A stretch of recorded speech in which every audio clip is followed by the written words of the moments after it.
Hello there, test subjects. It's Ryan here. It's time for another ZZZ stream. Today, I'm gonna be doing chapter 3. Chapter 3 from season 2. Let me just get a few things ready and then I'll actually start the stream.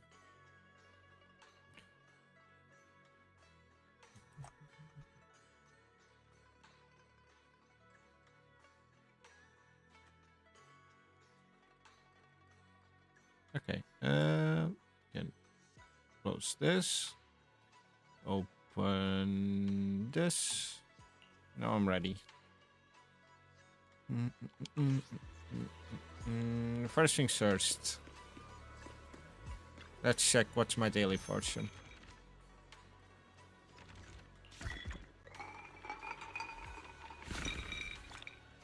Just money. Alright, it's a new one. This is just fortune. Alright.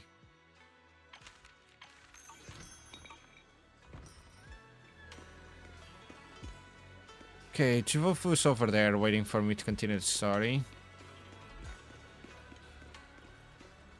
Oh yeah, and in my own time I did the Alice and Yusuha's story. Not like the event story. It was pretty interesting.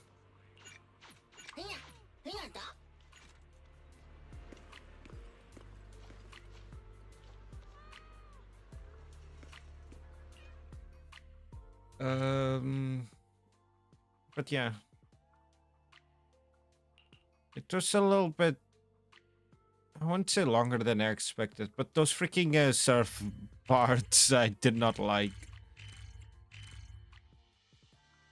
Wait, I don't have to go through here. I can just go through here. I forgot there's also a coffee shop here. Okay, an espresso.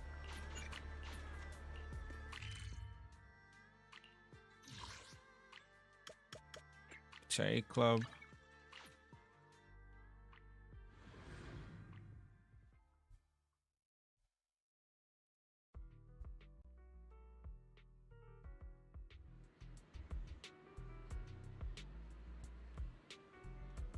Okay. Let's talk to Bertha.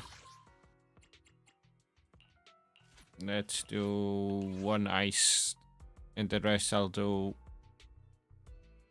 discs.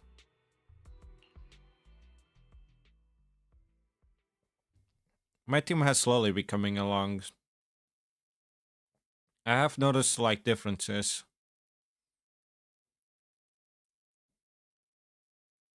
Like, they're not OP, but they're pretty good.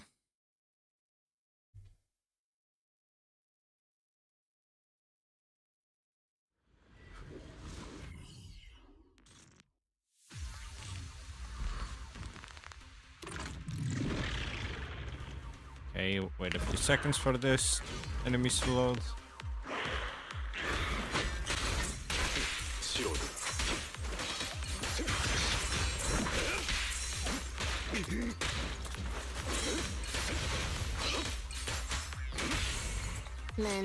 Let's just kill this one right now. That also hit that one.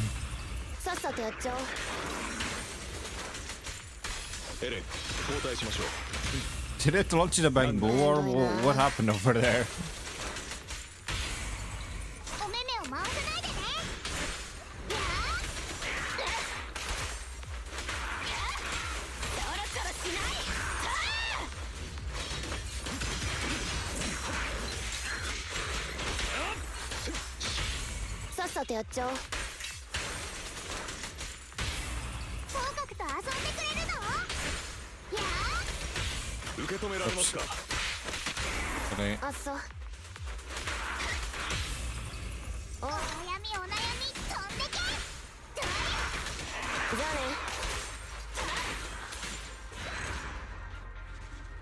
That's good enough. Okay,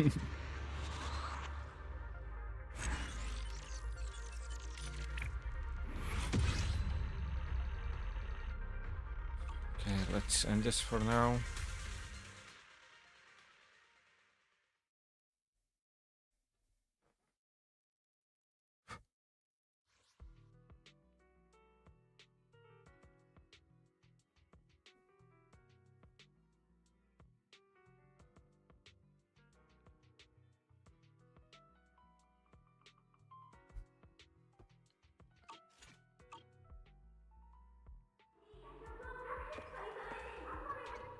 Okay, and that's gonna start in about 30 seconds.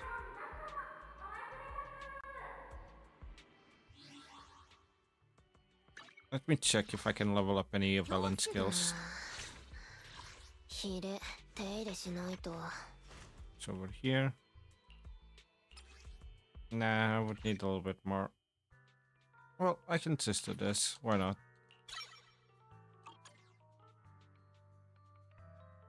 I think I'll just max out Ellen. Why not?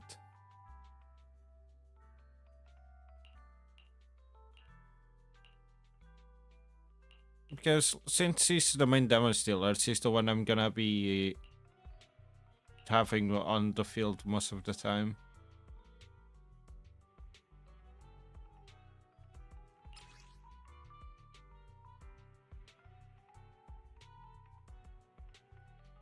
Chain attack, avalanche, and ultimate endless winter. What's this one then? Oh, it's quick assist.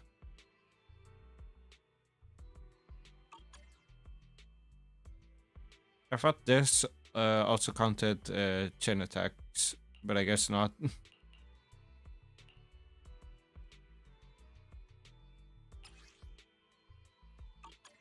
So yeah, I'm curious about something. People said that this one was needed.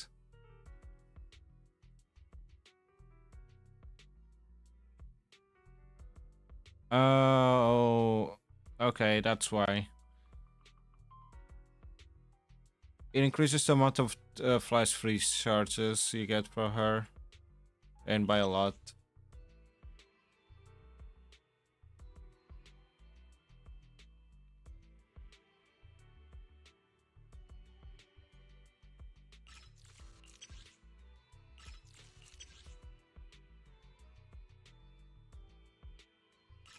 Okay.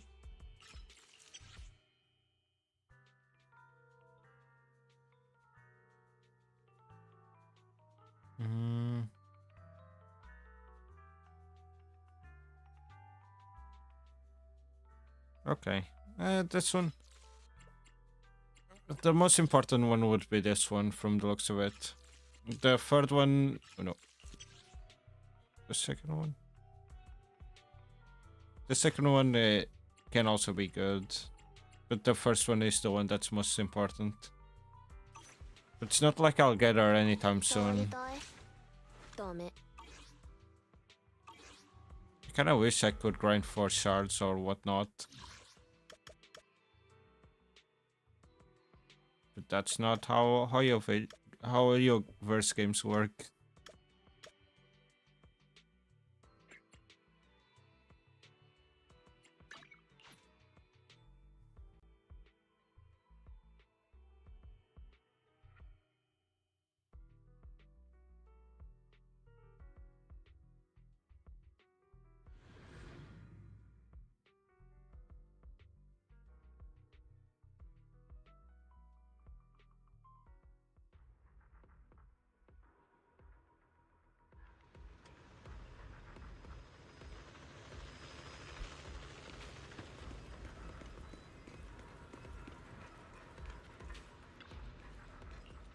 Okay, let's see. What do I need for Yasukaku? It's this.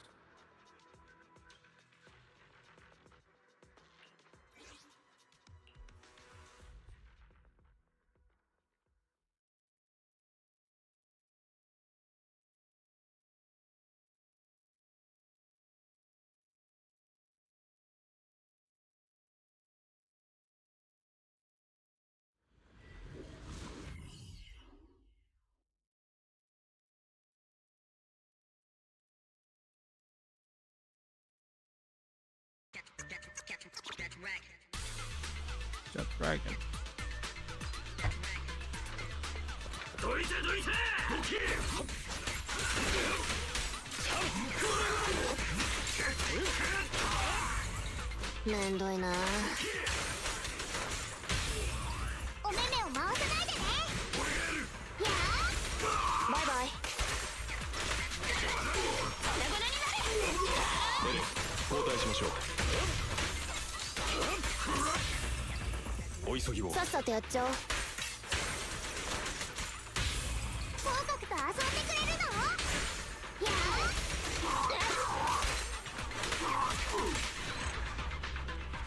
Okay.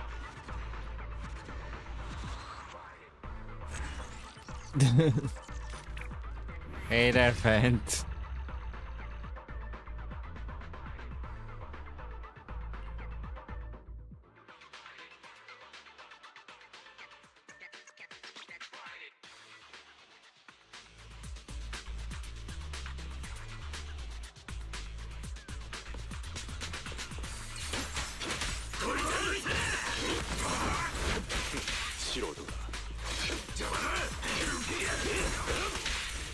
Oh.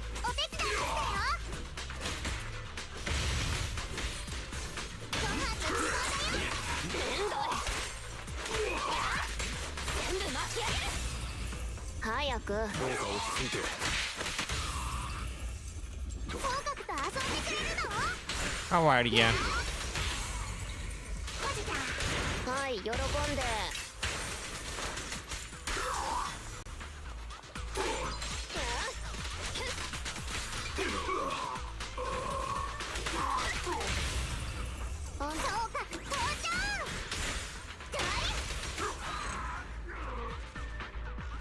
Oh. It's too late. You're here now. You're now a test subject. Hi there. How are you?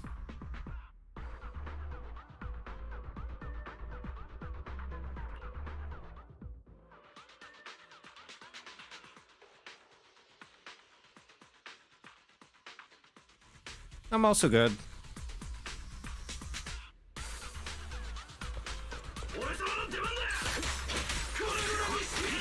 It's going fine. I've been like before I started streaming them, like ZZZ, I was pretty far. Like, what's the word I'm looking for? I was pretty far behind in terms of story, but I've been slowly catching up. I'm on part 3 of the third story.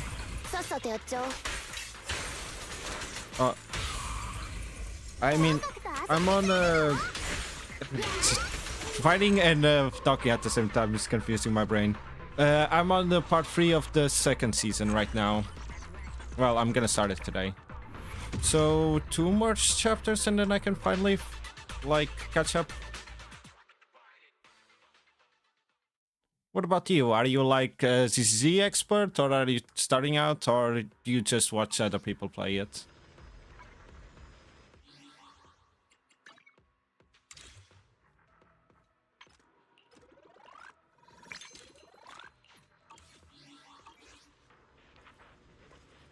Okay, I've done the dailies.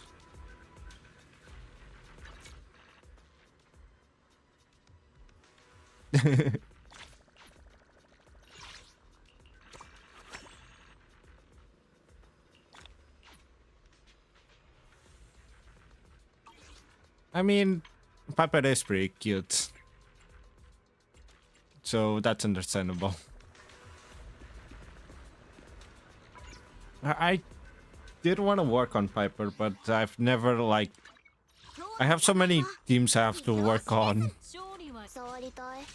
But yeah, I kind of did want to work on Piper for Caesar team. Right now my physical team is MB, Nicole, and Nekomata. And this team is kind of put together with glow and sticks. It's not that great. But yeah. I think I would go for a Pulchra, Piper, and Caesar for my physical. Right now, the only team that's slightly well built, because I'm currently working on it, it's my ice team.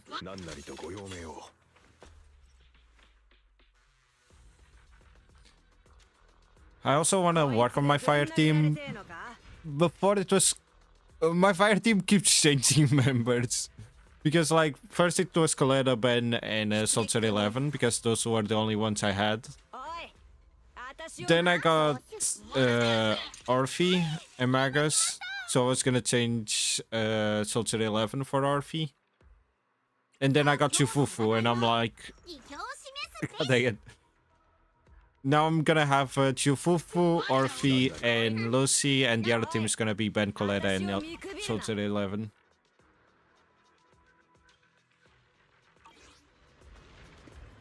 Okay, I've done the daily, so now I think I can actually start the story.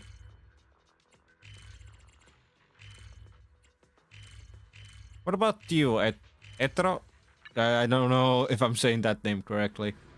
Are you like on the first season still? Are you on the second season? I want to call myself an expert. It has been a while since I've played it.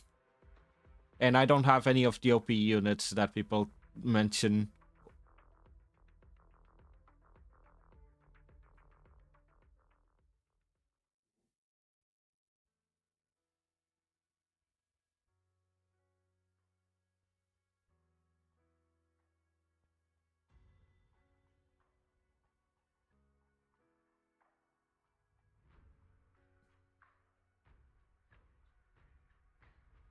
The first season?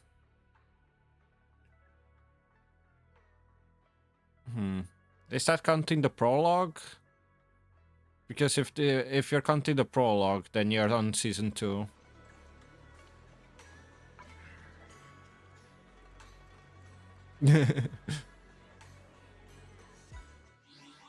Here, I'll just show you.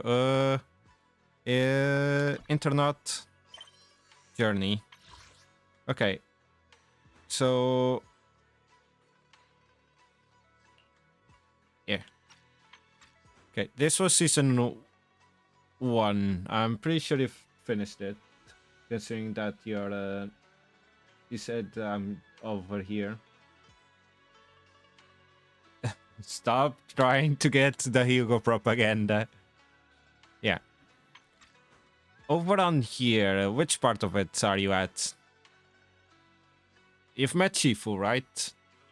What about Alice and Yusuha?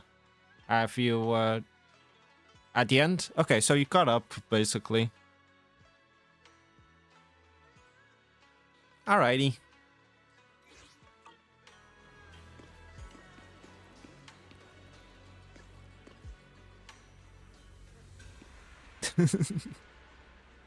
I wonder what I mean by propaganda.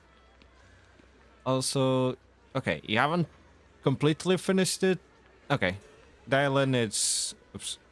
Okay, wrong button. Wrong button again. So you're probably around... It's probably like somewhere around this ballpark. Because this chapter is the Dylan chapter. And then it's gonna be... Well, it's probably the first 2 parts with Dylan and the rest with... I forgot his name. By something. Alright. As you can see, I'm kind of behind. But before I started streaming this, I was around... Where did I stop?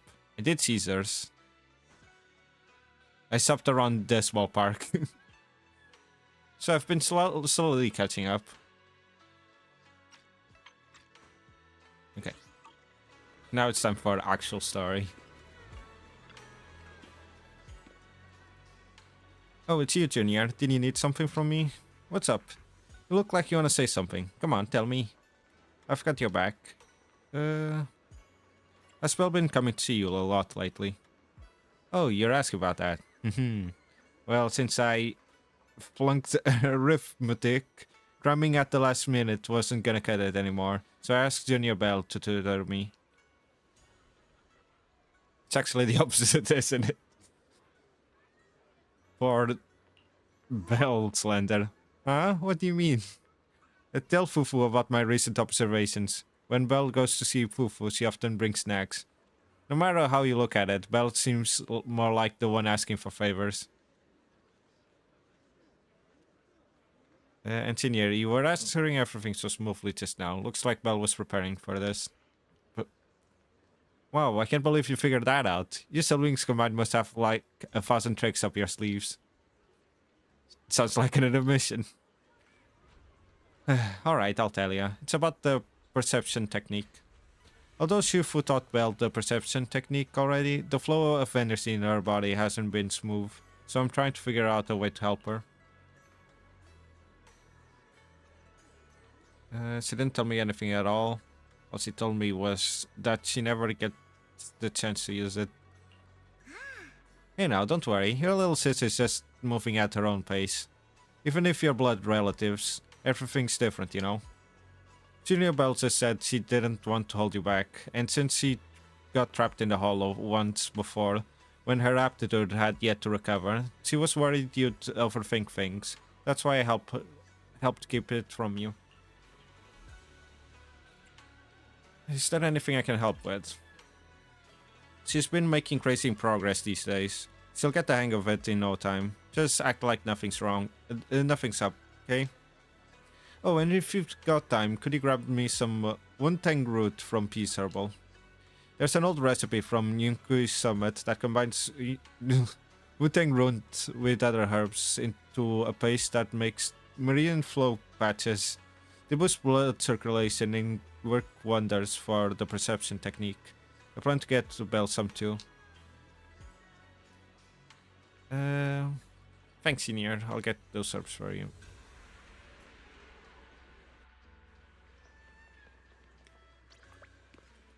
Oh, I guess this forces me into daytime.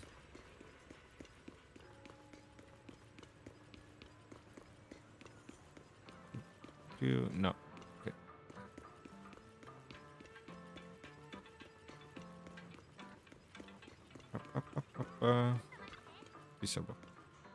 Selbo isn't near the shop entrance. Is he grabbing medicine inside?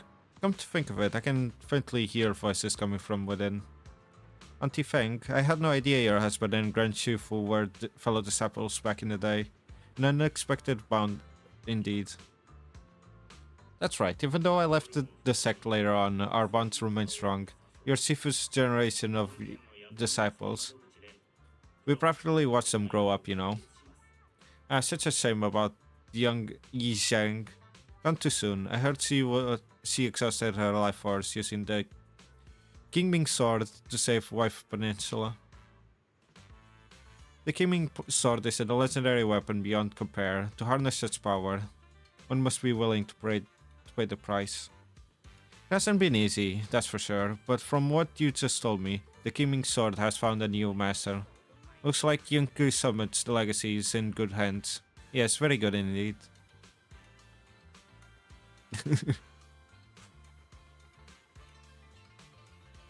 What? Who has the second one? I know Hugo has it. Who also has that? Does Alice have it? Yeah, Alice does have it. Like, I didn't think about it, but yeah, I think Alice also has it.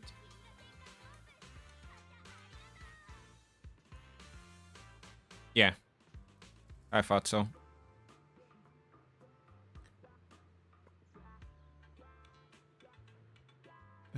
It hasn't been easy, that's for sure.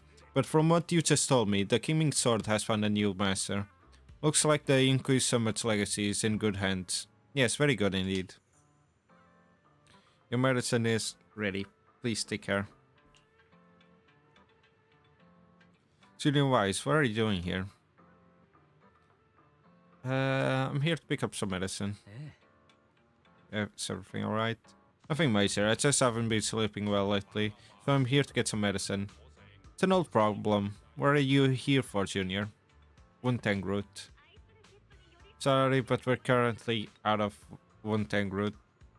Next week, restock, please come back then. Is there any other ways to buy it? Hey, young master, don't worry. You can ask around Salem Bay. The Wuntang root grows by the water, and while it's used as medicine, us locals often dry it out and use it in dishes. But using Wuntang root as medicine isn't quite the same as using it for food. Not sure if that'll work for you. Shoot, I'm not too sure about that either. Junior, you must be after the Wunting root to make marine flow patches, right? The kind used for food should be sufficient. It's just that older Wunting roots are rare, and if you haven't seen them in person before, they can be tricky to identify. If you don't mind, I can come with you. Yes, please. Thanks, Senior. Let's go then.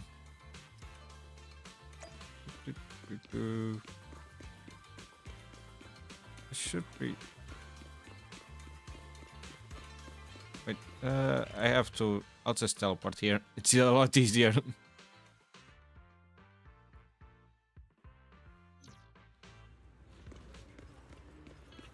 Oh god, asking the kids again. What is it this time?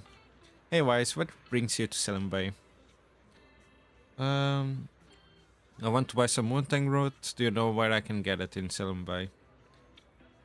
You need Wutang root. We've got plenty at home. My mom dried a bunch. Though that stuff's bitter. Tastes awful if you ask me. We're buying this for medicine, not as a snack. Oh, that sounds okay then. Wise, come over to my place to get them. You fixed my toy before and I won't charge you anything. Plus, it's better if you take more. Saves me from my mom trying to force them on me every day. Later near Melo's place. Send this box down here. Hold on. Let me move these things out of the top. Evo. Ah, bugs. Watch out, they're centipedes. Several giant centipedes land on Melo's arms, and both Seneri and Yoan secretly rush to help. Seneri brushes the centipedes off with his sleeves, but you aren't as nimble and get a nasty bite on your wrist. Not long after. Ouch, that big bump looks painful. I'm so sorry, Wise. It's my fault you got hurt. I got careless. I'm glad you didn't get bitten. Junior, you were quick to react back then, but since you usually live in the city, you probably haven't dealt with these critters much. You can't be grabbing centipedes with your bare hands. Luckily, you're not allergic, and I just applied some ointment. Should be all healed up in 3 or 4 days. Hold up, don't hide your wrist in your sleeve. That won't help it recover, and the sleeve rubbing against the swollen area will just make it feel worse. I bet Wise just doesn't want anyone to know about the embarrassing time he tried to grab a centipede with his bare hands. That's hardly embarrassing. Melo, do you happen to have any girls at home? Mind bringing some over? Yeah, just give me a sec. Melo dashes into the house.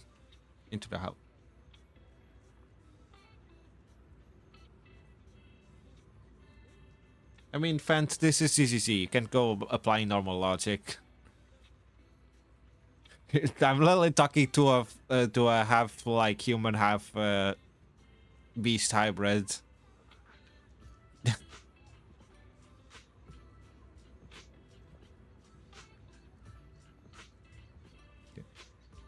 Show me that one first. I'll patch you up. Then you can put your sleeve back down. Senior? I was wondering earlier why you'd need marine flow patches when you already mastered that perception technique. Now it makes sense. You were preparing them for your sister, weren't you? Senior, can I ask you for a favor? Keep everything that happened today from Junior Bell. Don't worry, my lips are sealed. I thought you'd tell me to come clean. Senior Fufu and Senior Inho might tell you to just tell the truth, but me? I have a younger sister too, so I know there are things that are actually harder to talk about with family. Is she also a disciple from Yukon Summit? Yeah, we joined the sect together as kids, but unlike me, she was far more talented. You're being too modest, Senior. I'm not being modest here. I used to slap on those marine flow patches all the time back in the day. That's how I got so good at picking out the right herbs. Got him. Brought to the girls and the Caesars. As you're talking, Melo comes back, running back.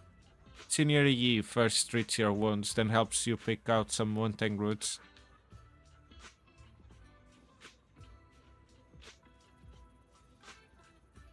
Alright, we're all done here. Let's head back to Sibin Temple. Big Bro Rice, come hang out with us sometime. But is it because of the traits of the venom, or is it because of the quantity?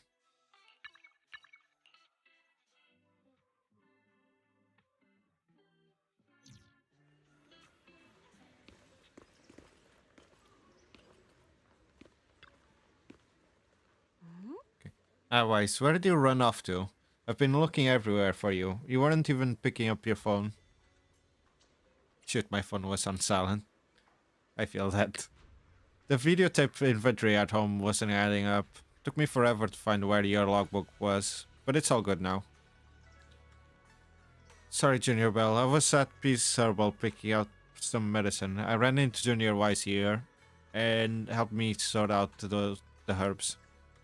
Thanks for helping me carry the medicine.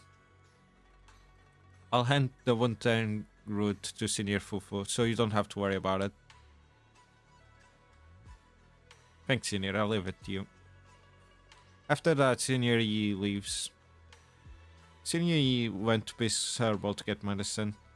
Could it be because he's having trouble sleeping?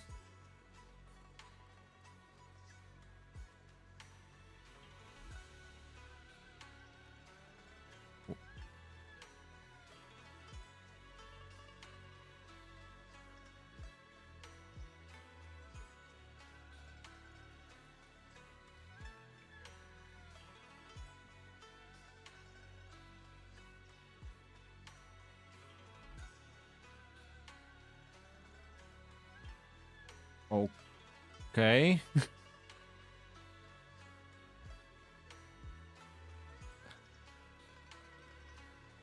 It's the trait of the venom. Alrighty.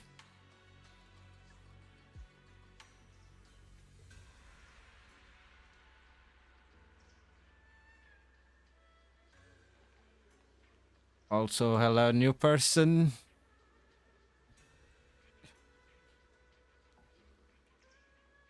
I'm just gonna disregard what you just said.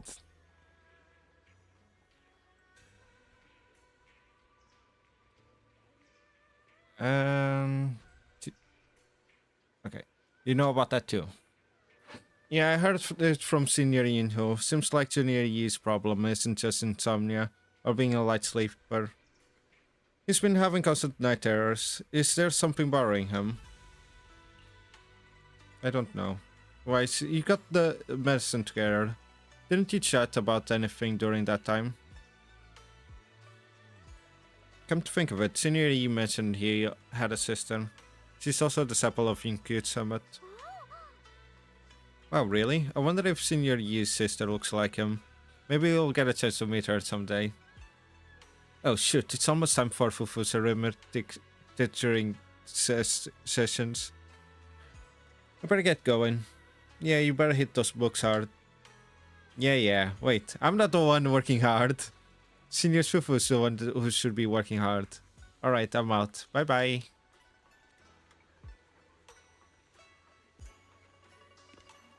Bill has something to say. Didn't mean to... let me pass. Oh yeah. I upgraded this, but I haven't shown you guys. So like, as you can see, there's the lights all around now.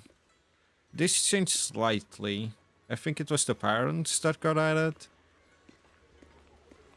The pillars have the things on the side now. And there's now these posters. On the... Well, they're probably like... What are these actually? Are they posters or magazines? One or the other. With the sign. And over here... This tree got decorated now.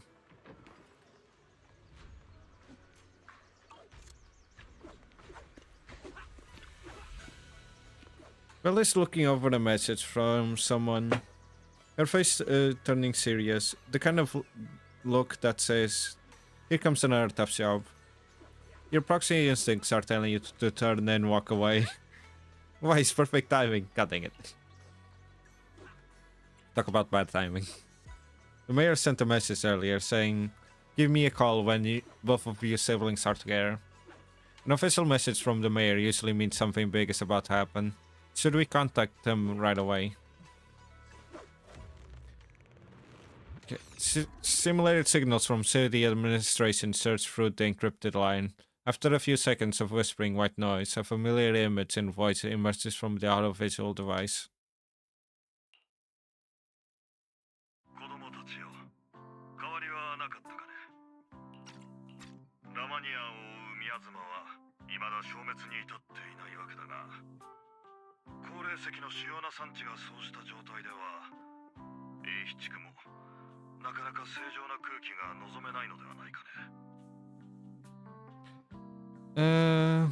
Compared to the air quality issue, the air in the city isn't much better. 宮妻がまだ制御下にないことに比べたら空気が汚いかどうかなんて何ほどのこともありませんよ。きっと市長さんの方で具体的な対策を講じようとしているところだとは思いますが。本題に入る前に世間話の一つでも挟むのが年長者の気遣いだとある親切な執事から助言があったものでね。では雑談はこれくらいにしておこう。今回はまさに宮妻と三笑会、未だに根絶のならない2つの脅威について話したいんだ。宮妻は本来ホロー内に自然発生するエーテルの特殊な形態、通常のエーテルをしのぐ侵食性を持ち、より強大なエーテリアスないしはサクリファイスの触媒となる。無論君たちパエトーンならすでに把握済みだろうがね。ラマニアンフォローに蔓延する宮妻の規模はもはや自然発生の域をはるかに超えている。そしてそれが三笑会のせいってことも知ってます。あいつらが宮妻を使ってサクリファイスの研究と製造をしてたせいでここまで宮妻が蔓延しちゃったんです。その通りだ。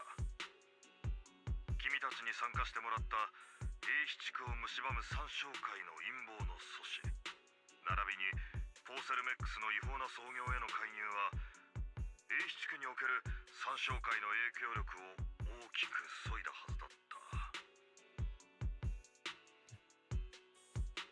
But the root of exalt is evil. To kill the snake, you have to get off the head.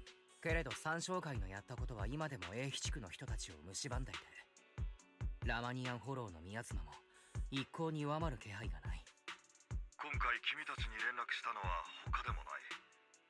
この災禍のもとを根絶するチャンスが訪れたからだ。ポーセルメックス共同 CEO のフェロクスは知的に違法団体三笑会と結託し、法と倫理に反するフォロー内実験を行った。そうして英七区の市民および企業の安全や利益に甚大な被害を及ぼしたため、いや長々と公式の声明を引用するのはよそう。端的に言えば英七区におけるポーセルメックスの影響力とその権能の及ぶ範囲は大幅に制限された。これで英七区における市政側の調査がスムーズに行えるようになったと思ったのだが、都市の大いなる獣がもう一匹英七区に現れてしまったのだ。防衛軍所属のロレンツ少将率いる部隊が数日前から英七区に次々と駐留を始め、ポーセルメックスに対する査問および三笑会の鎮圧を名目に英七区に一時的な軍事管制を敷いた。What's up with this new player showing up all of a sudden? 防衛軍だと。これまで英七区の騒動と距離を置いていた彼らがどうしてこのタイミングで姿を現したんです？我々は今一度思い出さねばならない。英七区は工事の主要な産地であり、都市の各派閥にとっては喉から手が出るほど欲しい土地。都市を守るという大義名分で富と権力を得られるなら願ってもないことツ少将は少なくとも前世の人物ではないようだ。目的のために手段を選ばないというのはまだ穏当な表現だな。個人的な情報網によれば、彼はポーセルメックスのもう一人の共同 CEO ルクロー氏と親交があり協力関係にあるらしい。ライバルのフェロクスが失脚した後、ルクロー氏は英地区の利益を代価にロレンツ少将の後ろ盾を得た。防衛軍将校の力はトップスにおける彼の活動を大いに助けるだろう。トップスと防衛軍の政治的な駆け引きって感じみたいですけど、それのどこが三将会を根絶するチャンスなんですか？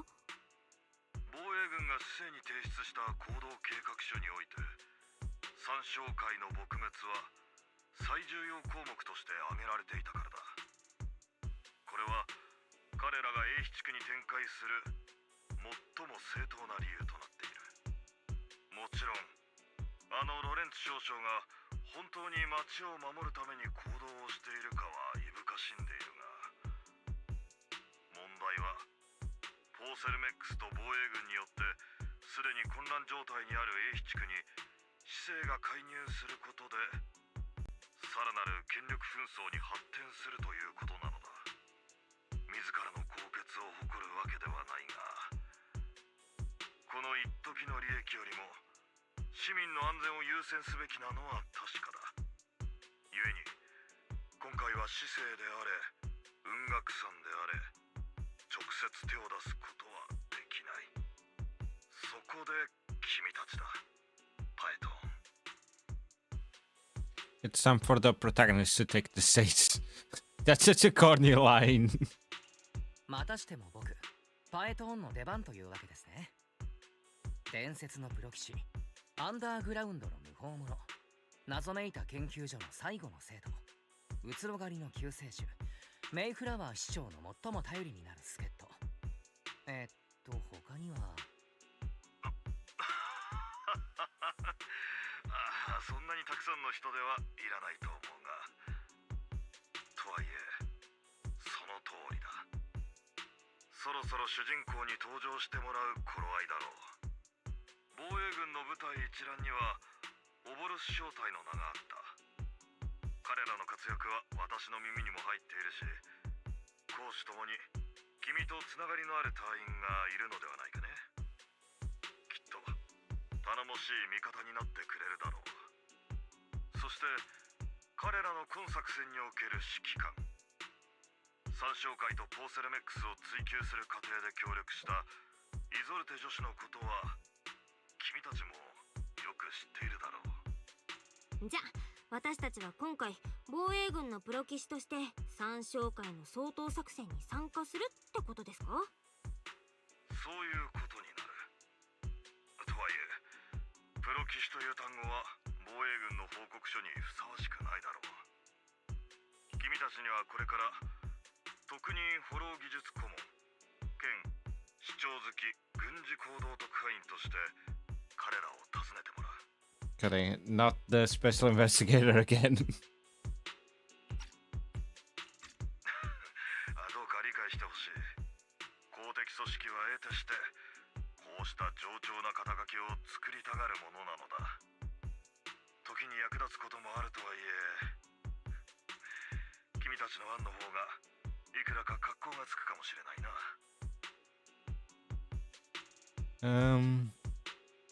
About the intel on our teacher. それで先生の手がかりですが、今のところ断片的なものしかなくて、目に見える進展は。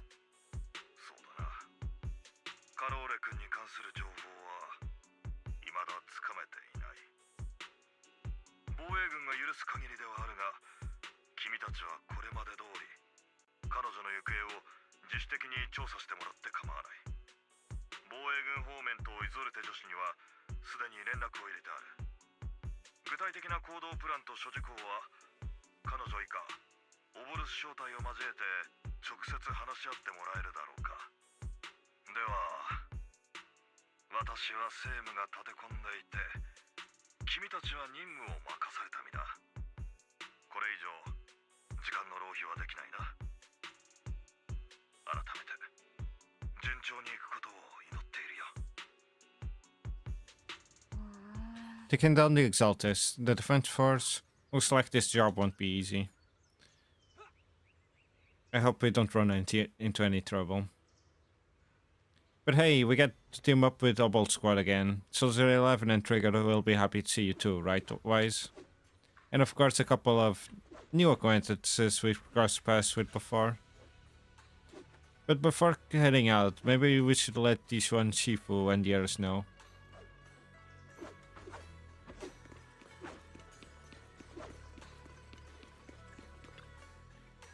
I've been expecting you, Wise. Don't give me that Ishu and Shifu's all-knowing look. I only knew because the mayor contacted me in advance. It seems that really is why you're here. Yunku Summit is on good terms with the mayor, so he can't get directly involved in the First Force affairs. Which means I have no choice but to send my talented student. I won't bring shame to the sect.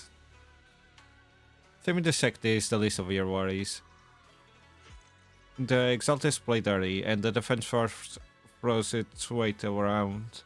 You're neither skilled enough nor strong enough to deal with either of them alone.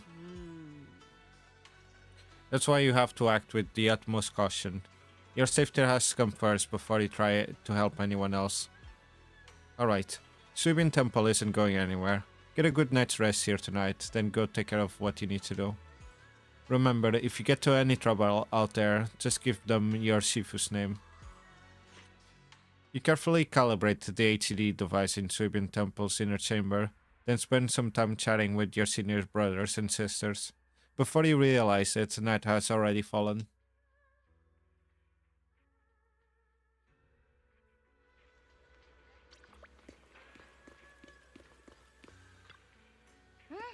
The defense force sent word. We're meeting up with Obo Squad tomorrow morning. The coordinates are in the Lamian Hollow. Is that how military does things? That's right, the defense force wants us to link up with Obo Squad during the operation. Afterward, we're to return to their base together. Supposedly, it's meant to help us work more smoothly with Obo Squad, and to test our capabilities as the mayor's special envoys. I spent the whole afternoon tuning the HD device. It's pretty much done. You should take it easy and rest up for tomorrow's operation. Good sleep.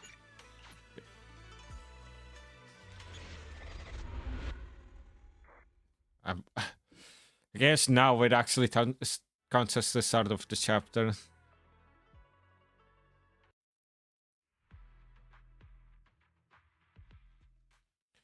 In a dream made from electric impulses and numerical signs in Maga's memories.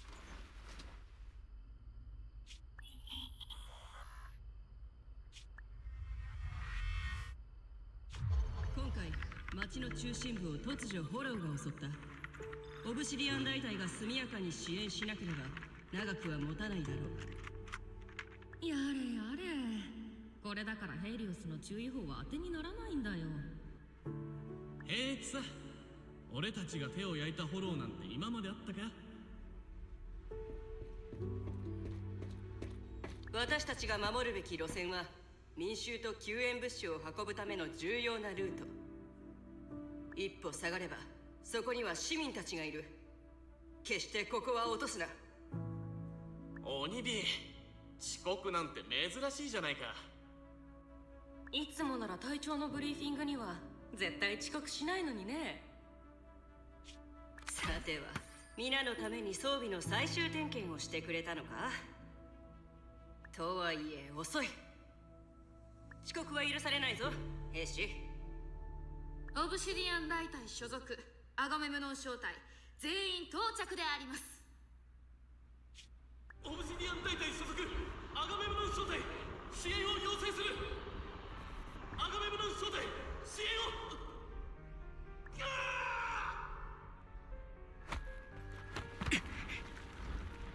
オルフェウス、撤退しよう。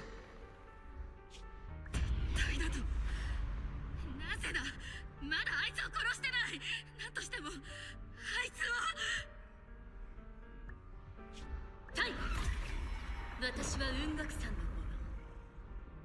ここは私たちに任せて、戦友の皆さんはどうか撤退を。なあ、みんなはまだ助かるんだ。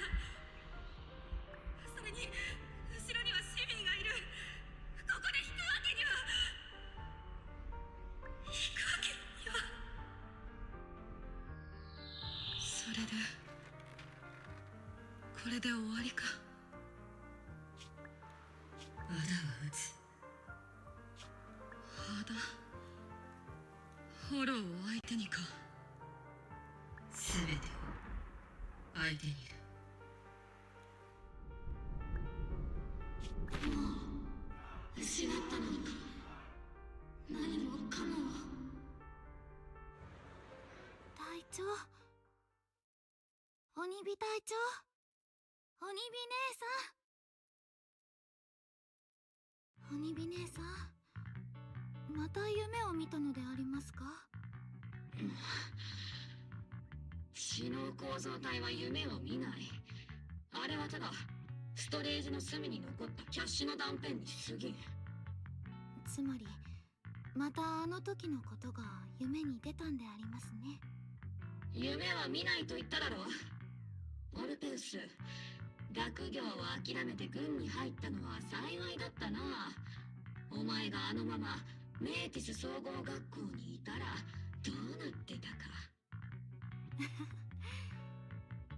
時々頭の回転が鈍いのは自覚できているであります。でも結局鬼見姉さんは寝ている時ずっと寝言を言う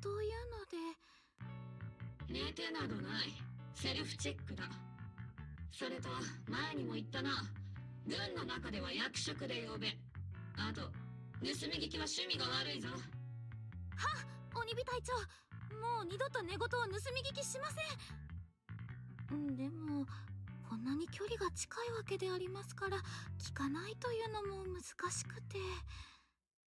寝言じゃない。セルフチェック中に音声モジュールが発した余波シグナルだ。はあ、鬼火隊長、もう二度とセルフチェック中のほにゃらら寝言シグナルを盗み聞きしません。God dang it. それにしても奇妙だ。今日は私が寝坊ではなく、セルフチェックが規定時間内に終わらなかったとは。どうにも不吉だな。知能構造体もジンクスを信じることがあるのでありますか？私もお前と同じく学業を諦めて軍に入った口だからな。ジンクスの他に知性の拠り所がないんだよ。さて、優雅な朝食はここまでだ。オルペウス、そろそろ作戦会議に向かうぞ。はいであります、鬼火姉さん。You know, Magus is giving me Tina vibes. Captain Magus, squad member Orphe, I've been waiting here for you. You left the sniper to wait here all alone. That's not how an assault trooper should operate, Orphe. Huh? But you were the one who woke up late. I told you, that was a necessary system checks and maintenance. Now, getting into position early to cover their squad mates is part of the sniper shop too, isn't it? Let's head to the operation briefing before the colonel scolds everyone in Obel Squad for being late. Oh hey, it's Seed again.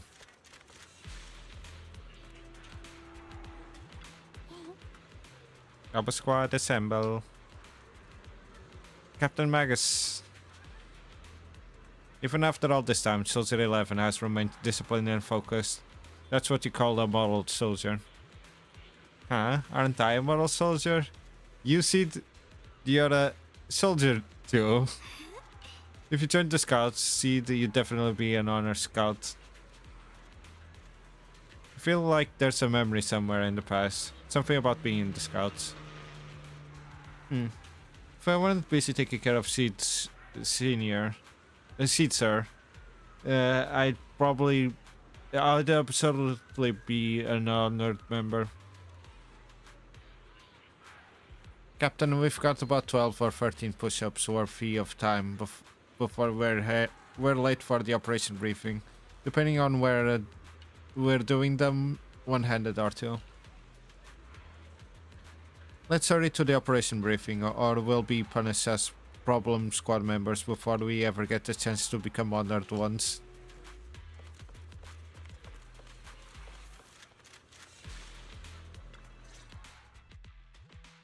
The members of Obel Squad are gathered around the command table.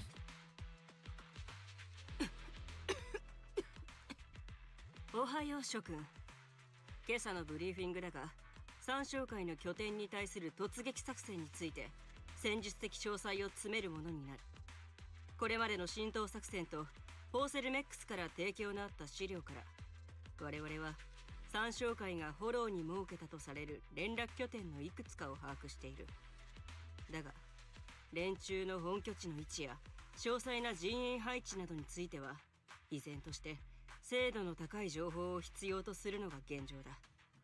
よって主力がフォローで掃討作戦を始める前に、フォロー内にある三将会の連絡拠点へ我が隊から精鋭部隊を派遣しての偵察任務を遂行することになった。一番槍を担ぐのはオボルスだ。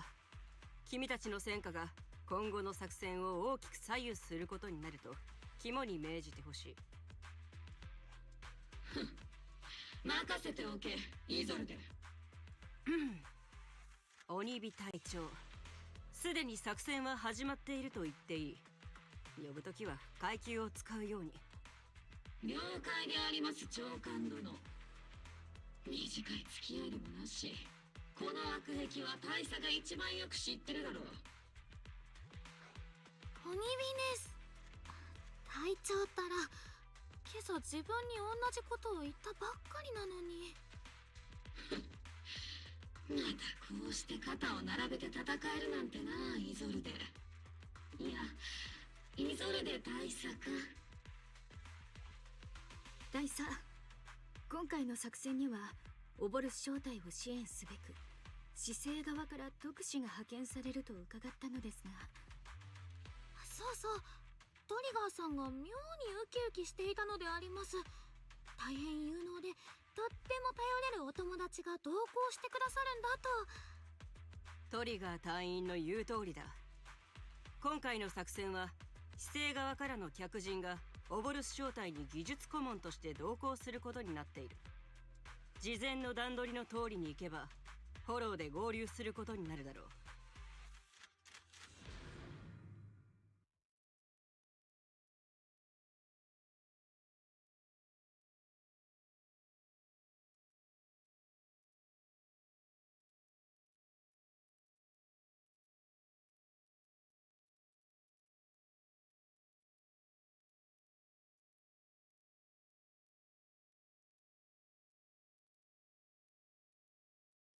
Loading screen. Right now I am liking the personality of Orphe and Magus.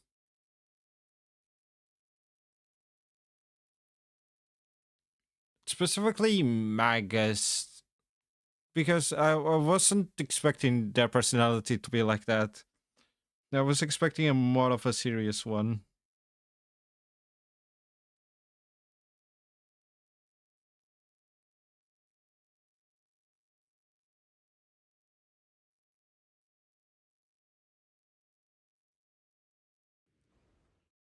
三将会は長く英飛地区を蝕んできた。その根絶こそ大隊の使命だ。これまでの行動で敵はかなり損耗しているはず。この機に残党を一掃し本拠地を潰すと。我が軍はすでに拠点の位置を複数把握しているが、本拠地の正確な位置はまだだ。そこで諸君を分隊単位で偵察に行かせる。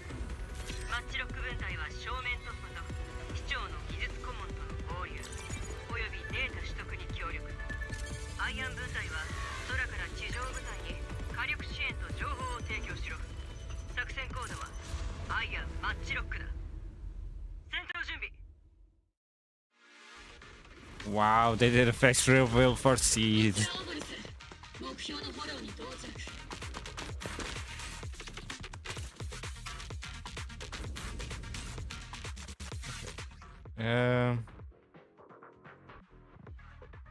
Okay, they're talking about off screen. マッチロック分 But 隊 on 配置に screen, つきました。アイアン分隊位置を目撃しろ。オーバー。 that Jesus. まだヘリの中に20分ほどでマッチロックから3時の方向に着陸予定です。 Oh, 行動目標その1、視聴好き特派員のお迎えであります。ずいぶんな大物だな。オボルス招待が直々に出迎える必要があるとは。 I 確 think かに大物ではありますが、本当は気さくな方でして。どんな人なんだろうね。おしゃべりはそこまでだ。戦闘に集中しろ。 now I remember I needed more. 護衛はこの先の建物にいるぞ。 Jesus, there's so much convo. そういえばどうして合流地点をフォローにしたのでありますか？鬼火隊長は実戦型。協力者には言葉よ You り know も what? I'll just start the story. 目標との合流に成功であります。ですね、イゾルデ大佐の資料によりますと、鬼火隊長、こちらが死生長の方から来られた特任フォロー技術顧問並びに視聴好き軍事行動特派員で、さらに妙だな。イゾルデの話だと支援に来るのは一人と聞いてたんだが。Those are some long titles. どうも。肩書きはあまり気にしないでほしい。またプロ騎士と呼んでもらえるだろうか。あのトリガーさんや11号さんが口を揃えて称賛するパエトーン殿ですが、実際はとっても気さくな方なのであります。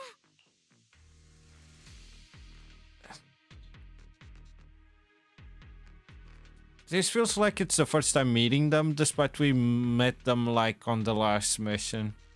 But I guess we didn't talk all that much, so that's why. 知ってるぞ。悪名高いパエトーンのことはうちの女連中がよく言ってるからな。トリガーさんの話ではどちらかというとポジティブな活躍が強調されていた記憶でありますが。仇の話ならそれもそうかと聞いてやれるがな。相手がならず者とくればそれは悪名としか言えんだろうが。ですがその理屈ですと悪名高い方とご一緒する自分たちもそういうことに。正直に言わせてもらう。あの時からオボルス招待がプロ騎士と行動を共にするのはどうも気が進まなかった。私は全時代的で融通の利かう兵士だ。若い連中のように目を見張る冒険譚もなければ悲劇的な過去もない。だから軍の外とはほとんど関わりがなかった。ましてお前のようなアンダーグラウンドな人間とはな。 A hero from the underground. That sounds pretty cool. Okay, and that's gonna start in about 2 minutes. 影を歩み、裏の世界から街を救うヒーロー。そう解釈すると悪い気はしないな。お前の武勇伝そのものはたびたび耳にしてるが、到底ヒーローなどとは思えないな。この都市で行動する以上、必ず何らかの目的がある。お前のように背景の不明瞭な奴ならなおさらだ。だが忠告しておくぞ。オボルス招待の任務を妨害したり、防衛軍の原則を踏みにじるようなことがあれば。 So long as you're standing by the right values. 大丈夫。君の原則が間違っていなくて、何かを守るために戦っている限り、僕たちの道は決して交わらないものではないと思う。そう願ってる。Villain or not. 誰が悪で誰が善だろうと、今は目の前の任務に集中すべきだと思うよ。何しろ僕たちは三商会がうろつくフォローにいるんだ。そうだろ？軍の皆さん。立場がどうあれ行動で示すと、それ自体は悪くない。それではこれより自分から今回の作戦目標並びにパエトーン殿に担っていただきたい役割について簡潔にご説明させていただくであります。優秀なフォローの案内に、すなわちプロ棋士であるパエトーン殿には現在判明している地図情報及びフォローデータに基づき、我々オボルス正体のために最も効率的な行動ルートを策定していただきます。その一方で我々はパエトーン殿がフォローデータの収集並びに宮妻の活動状態を測定する上で支障がないよう護衛いたします。軍には優秀な偵察兵がいくらでもいる。軍事行動を経験したこともないプロ棋士に任せるのが果たして適当なのかどうか。オニビ隊長、資料や隊員たちの証言によると、プロ棋士殿はトリガーさんや11号さんとすでに共同作戦の実績があるんですよ。11号さんなんてどんな偵察兵よりも正確で鋭いと評していました。あの2人が揃って太鼓判を押すような方は自分が記憶する限り正体の隊員を除いてまだお会いしたことがないのであり。じゃあなんだ。 Okay, now it's playing, so I'll hold up for a second.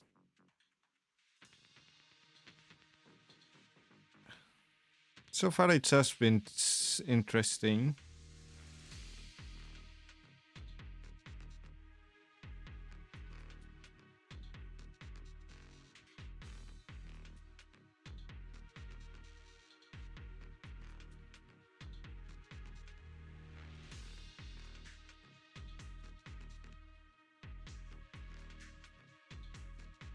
It does kind of feel like they're laying on thick with this old though.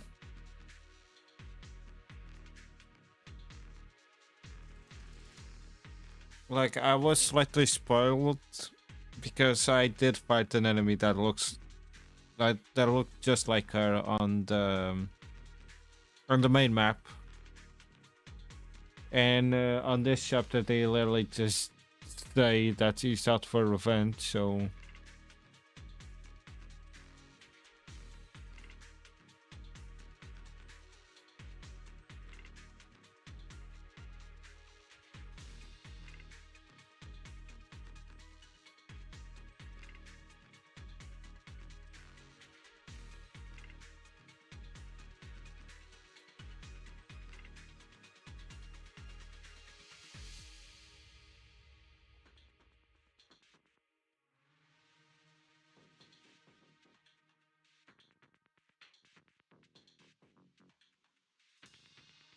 okay, one more minute of ads.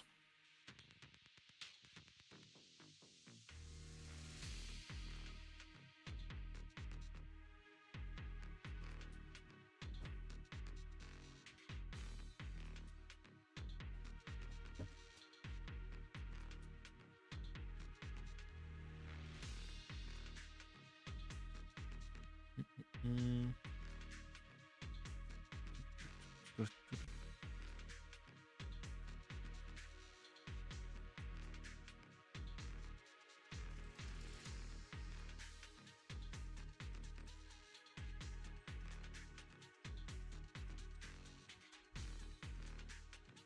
Okay, almost there.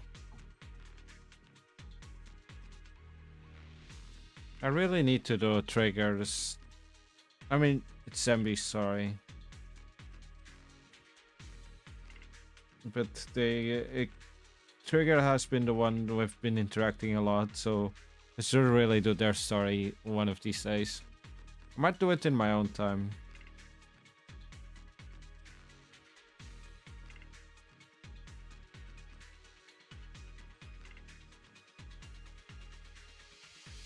Okay, that's finally done, so I can continue now. ならこれでブリーフィングは終わりだ。せいぜいはぐれないことだな、プロ棋士君。視界クリアの方。 Okay. I really walked 5 steps. 敵の数が予想以上であります。アイアン分隊、状況を報告しろ。 Right. I need to time this with Soldier 11. 連絡がつかん。 Good. 敵の増援が What the heck is spawning that's causing me this much lag? Was it RP? Oh, it's just a combination of RP and the freaking... 妨害されている。アイアン分隊、聞こえたら応答しろ。 Okay, can you please? Okay. アイアン分隊。まさかシードたちの身に何かあったのでしょうか。ジャミング Come の on. 最速の方法は近くの発生装置を停止させることだ。周りの宮妻がどんどん濃くなっている気がしませんか。 Okay.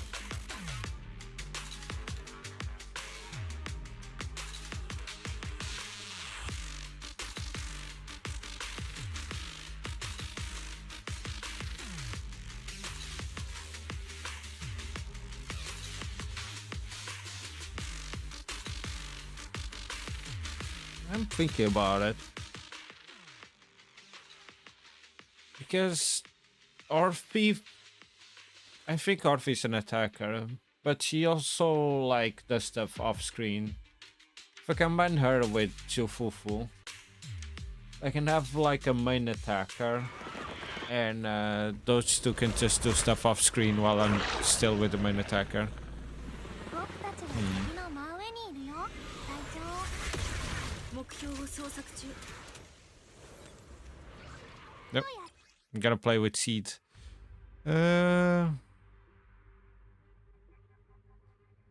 After basic attack forfeit or whatever. アイアン分隊、指定地点に着陸しました。マッチロック分隊、応答してください。 Oh. Okay. 弾道を計算中。通信が妨害されているようです。ビッグシードの通信設備はノイズしか聞こえないよ。まずは周囲の敵を排除しましょう。早く隊長たちと合流しなければ。する特派員と隊長で周辺エリア制圧完了。 Drop pen. On the jammer switch, I'll turn it off. As the switch flips down, the hum of machine somewhere in the comes to a halt. What do you have like in Seed? They keep saying that, but she doesn't feel that bad to play, to be honest. ただいま敵のジャミング装置を停止させました。 Like, she feels pretty mobile. I thought she was gonna be a lot slower. Like, if you want slow, play freaking Caesar. She's slow. アイアン分隊、制御室にエーテル伝送装置の端末がある。ラジャー、任務目標更新。エーテル伝送装置の停止。弱点死に。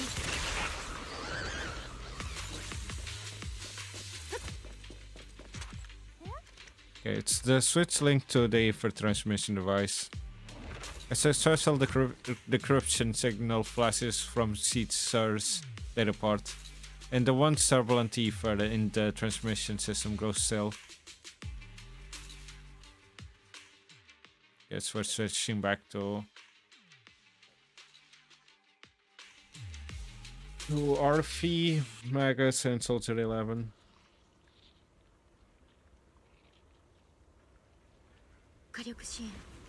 Or not. スタンバイ。エ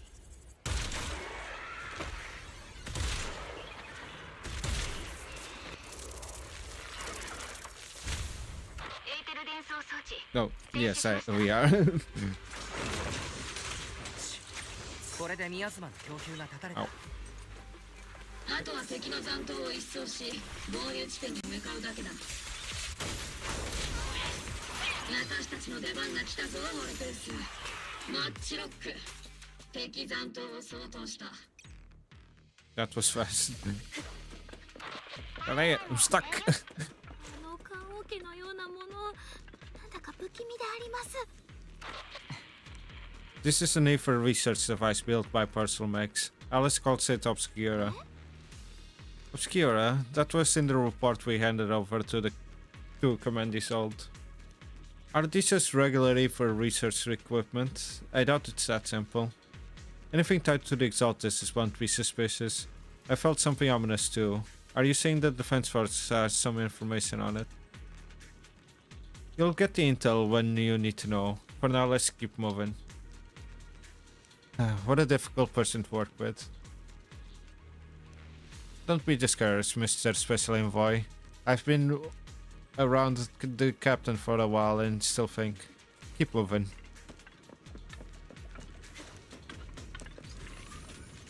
Oh, okay. I wasn't expecting this minigame.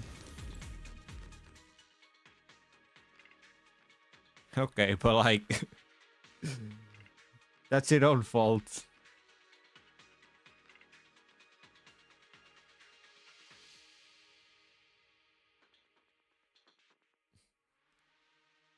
That's the price you pay for pulling for Miyabi. Now you can only think of her.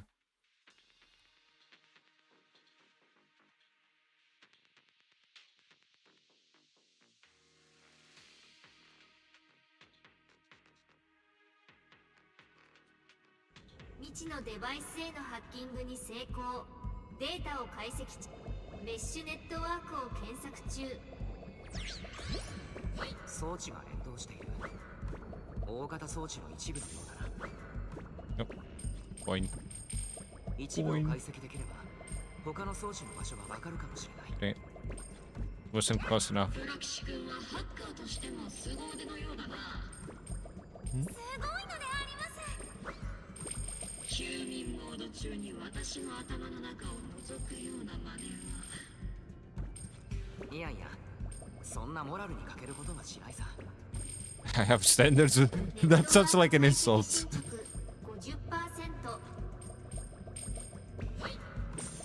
So if only hacking was like this, it would be a lot easier.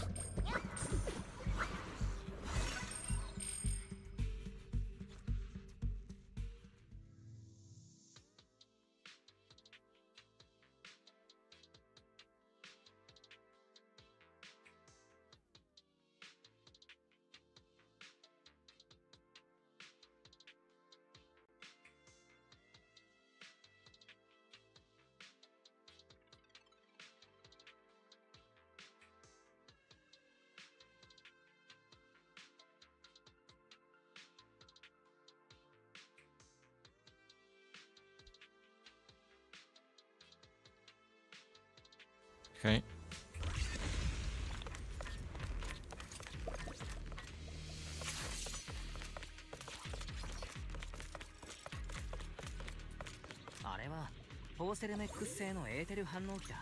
Oh, I just noticed that. That's kind of cute. Like, when she starts running, she hands off the knife to Magus, and then when she stops, Magus just throws it at her. Okay, these obstacles are blocking Aegis Squad's path to our rendezvous point. Let's clear them while we wait for them. Yes, Captain Magus. マッチロック分隊の通り道です。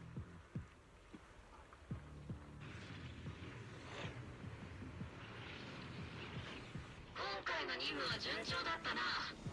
みんなご苦労だった。特派員殿もお疲れ様であります。僕は自分の役割を全うしただけさ。Nope.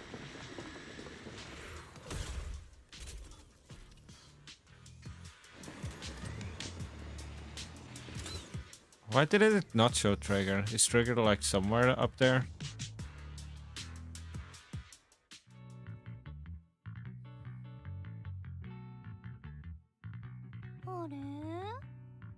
Seed, もう面識はあるでしょ。やっほー、プロ騎士くんだ。 The Palace of Dismay. 確かシードだったかな。久しぶりだね。前にポーセルメックスの調査で会って以来じゃないか。うんうん、覚えてる覚えてる。あ、ビッグシードも覚えてるってさ。今はスリープ中だから直接君とは話せないんだけどね。でも君のこと信頼できるって言ってたから安心してよ。まあビッグシードにそう吹き込んだのはトリガーと11号みたいだけどね。Whose seats are? ビッグシードってそこにいるロボットの名前かい？ Oh, wait. She calls it Big Seed. ビッグシードって God dang そ it. こにいるロボットの名前かい？ So there's small seed and big seed.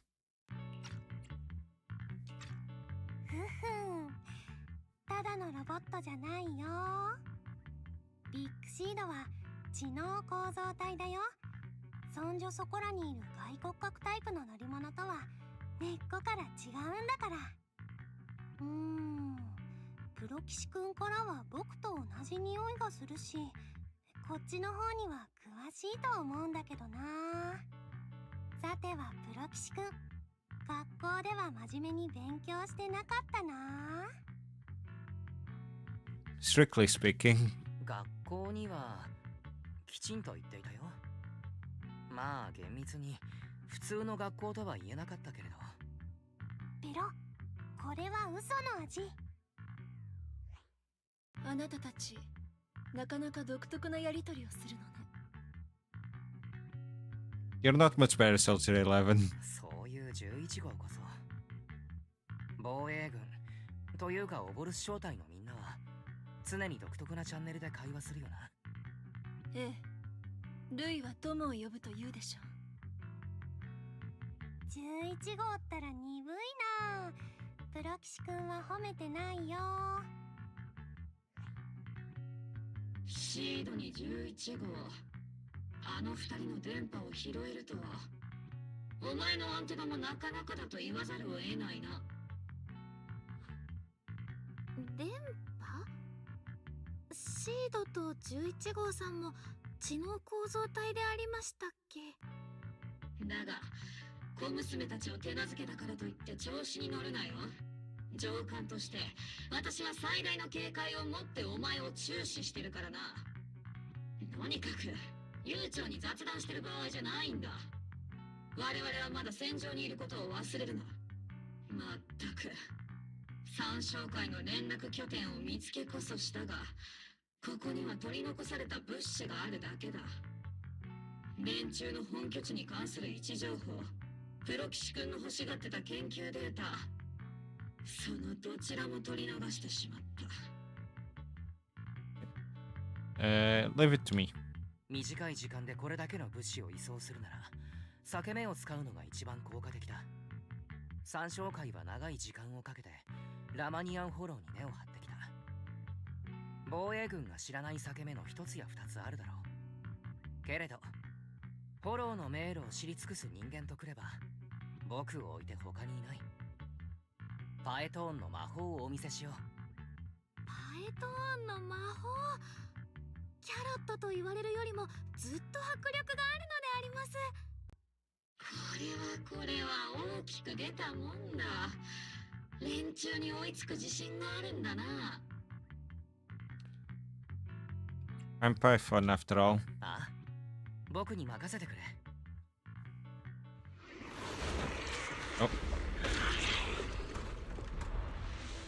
お、あれの中身は全てサクリファイスだった。シード、数をモニターしろ。敵対ターゲットは特定。8体かな。7、6、5、4、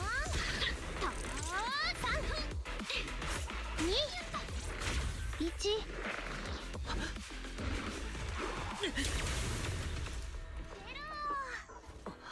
きれいさっぱり。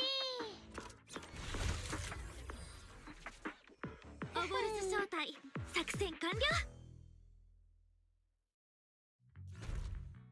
Amid the thunderous stomps of heavy machinery and thrills, Circle screams. このよくわかんないことばっかり言うおじさんがシードの戦利品だよ。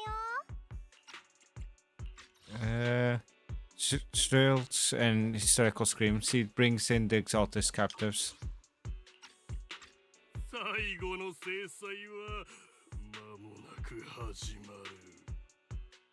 燃え散る塵ごときがいかにしてこの盛大な花火に抗えようか。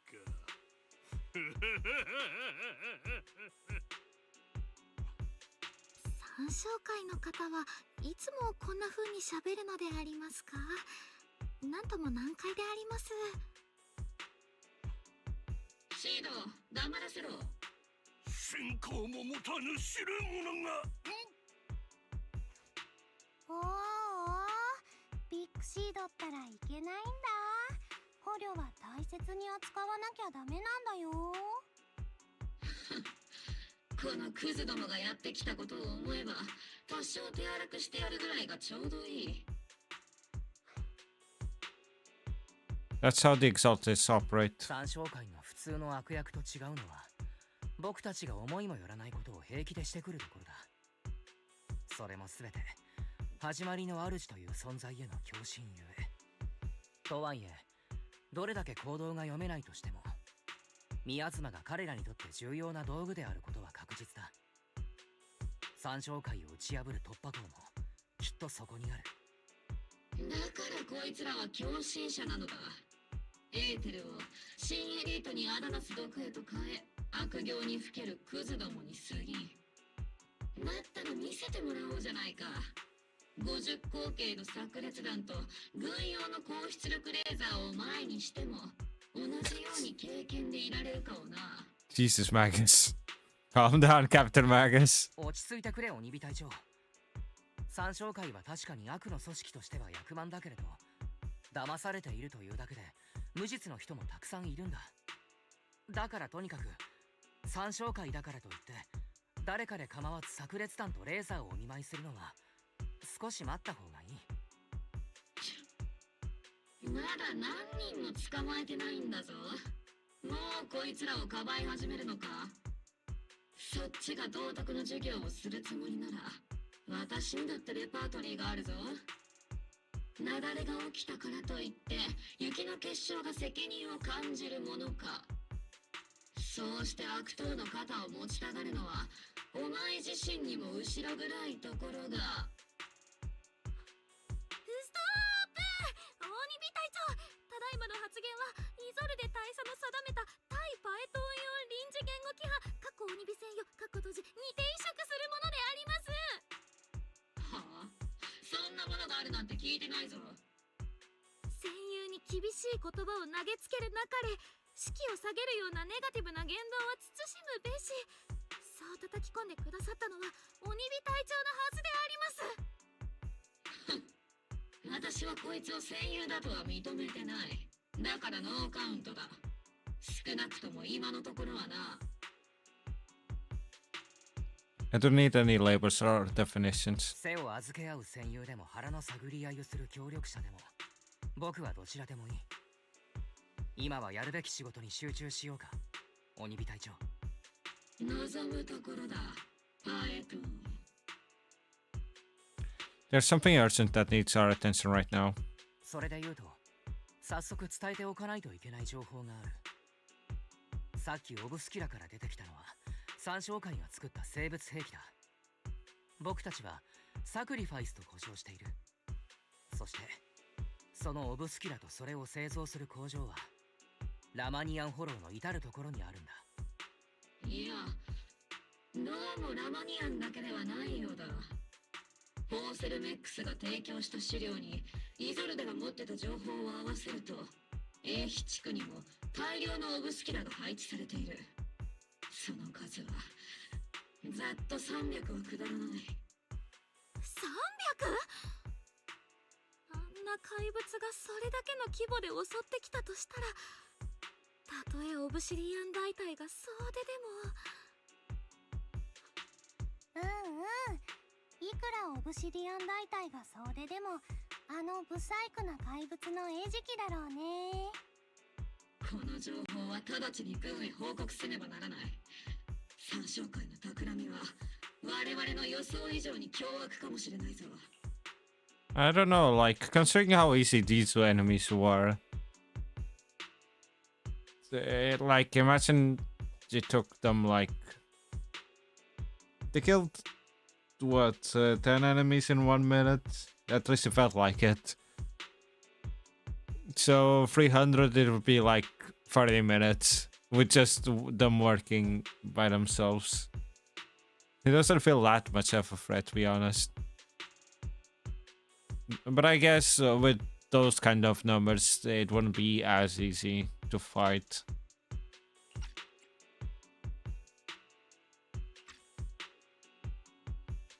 The situation is as bad that. 慌てるにはまだ早い。確かに他の場所でもサクリファイスと同じ気配がするオブスキュラの破片を見たことはある。けれど必ずしもオブスキュライコールサクリファイスと結論付けるには証拠が足りないと思うんだ。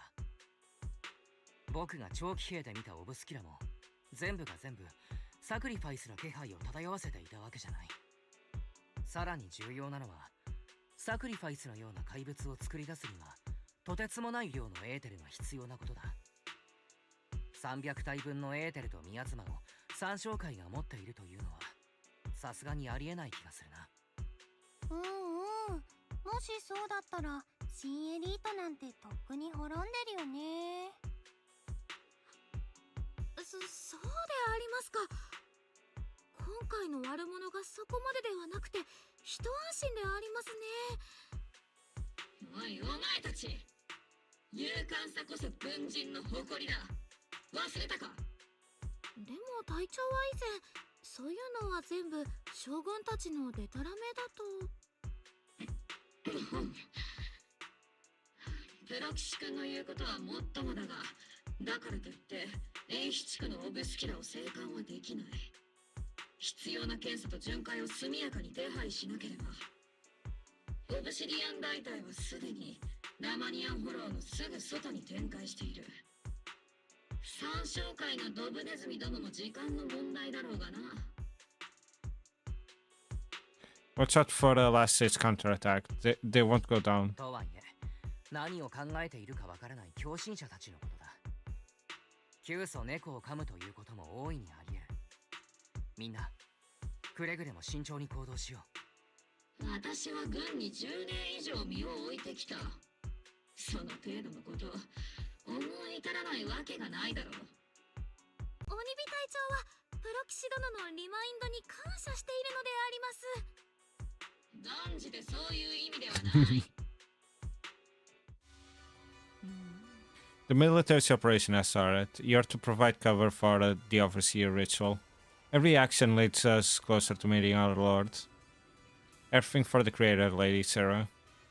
But the defense force has overwhelming numbers, and we've taken heavy losses lately. With what little strength we have left, we don't need to achieve victory. On our mission is to buy time. Sacrifices are inevitable. Fortunately, the defense force isn't exactly driven by the noble duty they claim to uphold. As long as the Overseer completes the ritual, we've already won. May the Creator refine you. May the Creator refine me.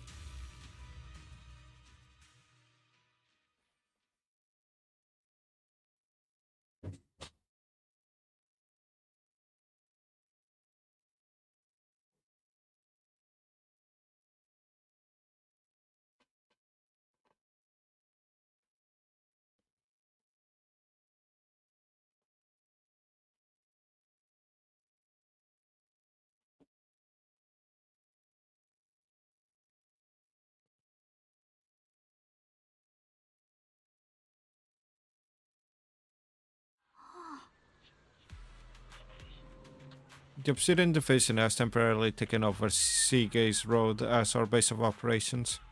This will be our staging area for the upcoming mission. But there seems to be way more people at the base today. Probably some sort of operation being coordinated. Anyway, let's report back to Isolt first.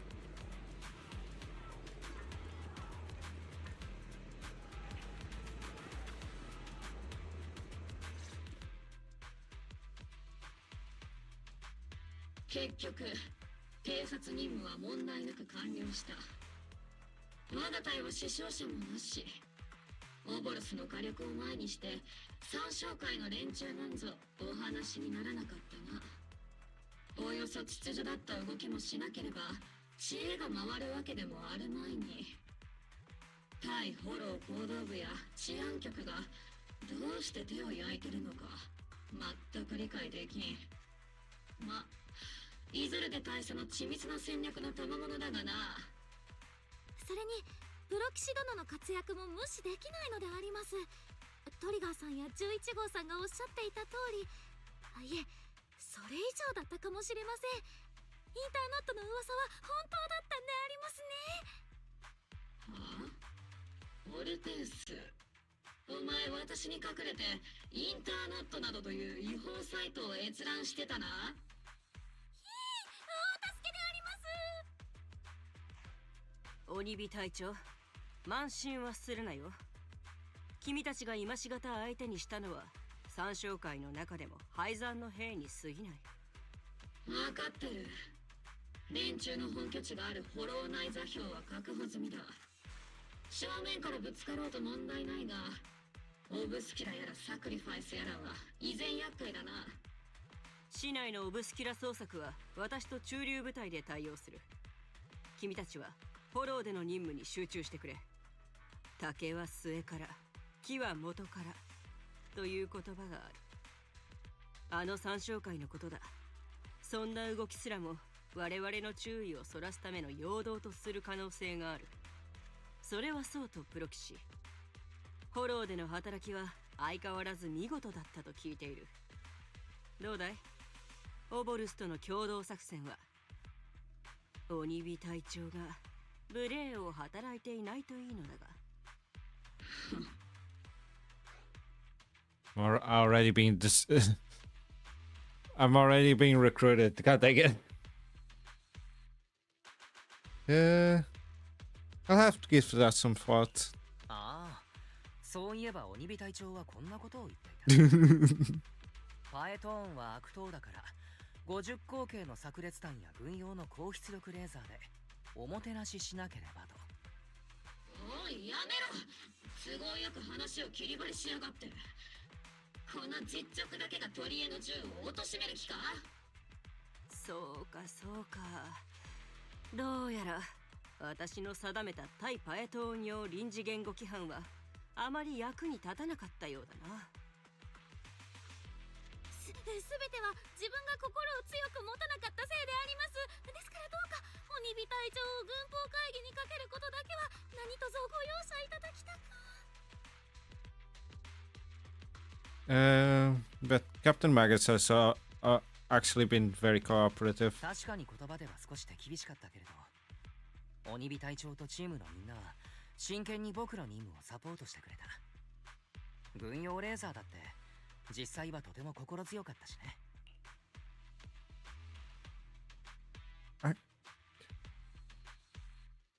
How? I didn't know Captain Magus had like an actual gender. I guess Captain Magus is a girl then. Since they were, well, considering they have memories from their past, it's probably that they were like, there were a girl in the past, at least the memories were.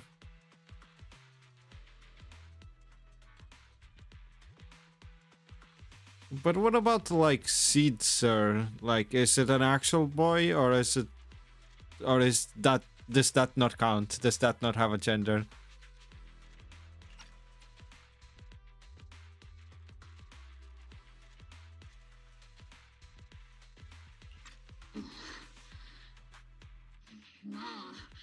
プロ騎士君のサポートがなければ我々の作戦もこれほど順調にはいかなかったかもしれないな。ついにいがみ合いが終わり、握手で和解する展開でありますね。だがそれだけの腕がありながらどうしてプロ騎士などという不名誉に甘んじている。軍に入って階級をもらい、本気で新エリートを守っていた方がよほど意義があるだろうに。What's so dishonorable about it? 不名誉とは聞き捨てならないな。確かに僕たちは日陰者だけれど、日向にいることがアイデンティティの人たちよりはよほど正しいことを成し遂げている自覚がある。隊長、今の発言はかなり思慮に欠けたものであったかと。お前たちプロ騎士はこれまで合法的な資格のない市民をどれだけホローという地獄に引きずり込んできた。どれだけのホローレーダーに罪深き金儲けの道を案内してやったんだ。 Not everything is that black and white. 鬼火隊長、君が言うところのアンダーグラウンドには確かに暗い決まりも多い。けれどそれに従う人たちの中にはやむを得ない理由で日の当たる道を選べなかった人たちもいるんだ。君が言うところの真っ当な世界には本当に正義の味方しかいないと。防衛軍には上から下まで一点の曇りもないと、そう言うんだね。お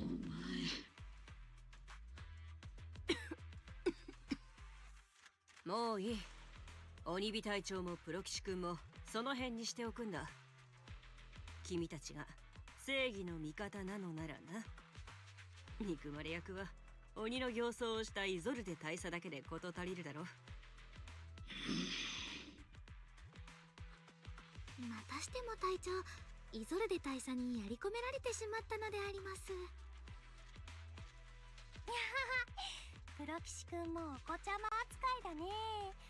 これで僕たちはもう同じクラスだよ。ヤッホー同級生。 I mean, now that we're talking about like Magus and whatnot, I guess Billy is like Billy is considered a boy. At least, yeah, I think Billy is considered a boy. So it makes sense for Magus and the rest for them to have like genders.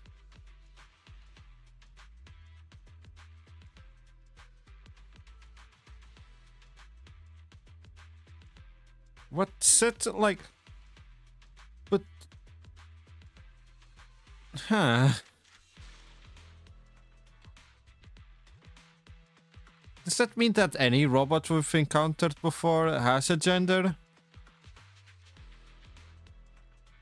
Because people treat Billy as a he in the story and whatnot. But like characters like the what's it called? I forgot the name. The coffee barista or whatever their name is. I don't remember them ever saying like their gender. Like normally it just says their name.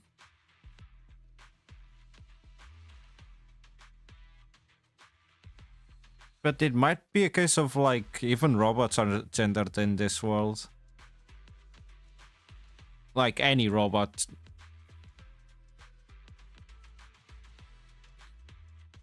It probably draws the line depending on, like, now I'm thinking about it. Are bang boos gendered then? Like, are there girl and boy bang boos? What's the line like?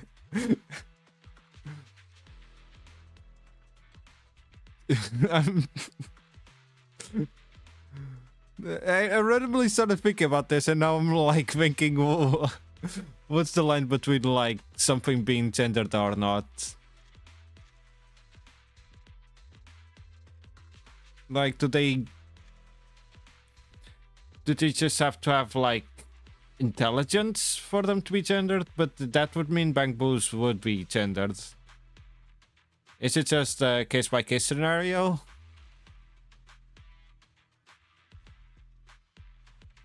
I mean, I didn't consider like bang boos have a gender, but like every other robot we've had with intelligence is gendered. So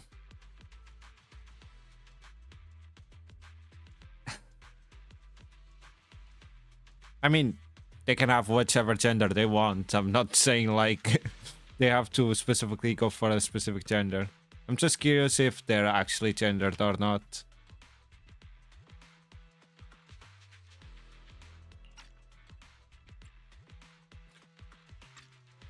Let's ブ continue. リーフィングは以上とする。それと黒騎士君、ロレンツ少将が君に会っておきたいそうだ。後で少し付き合ってもらえるかな。This isn't the interrogate the proxy part, right? 軍の少将クラスが僕に会いたいと。なんだか嫌な予感がするな。何？私もいるんだ。心配いらないよ。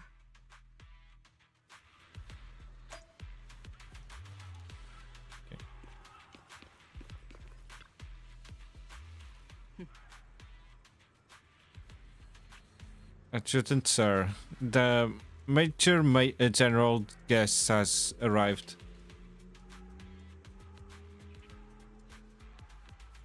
Please follow me, you two. The Major General's tent is just beyond this tunnel. But like...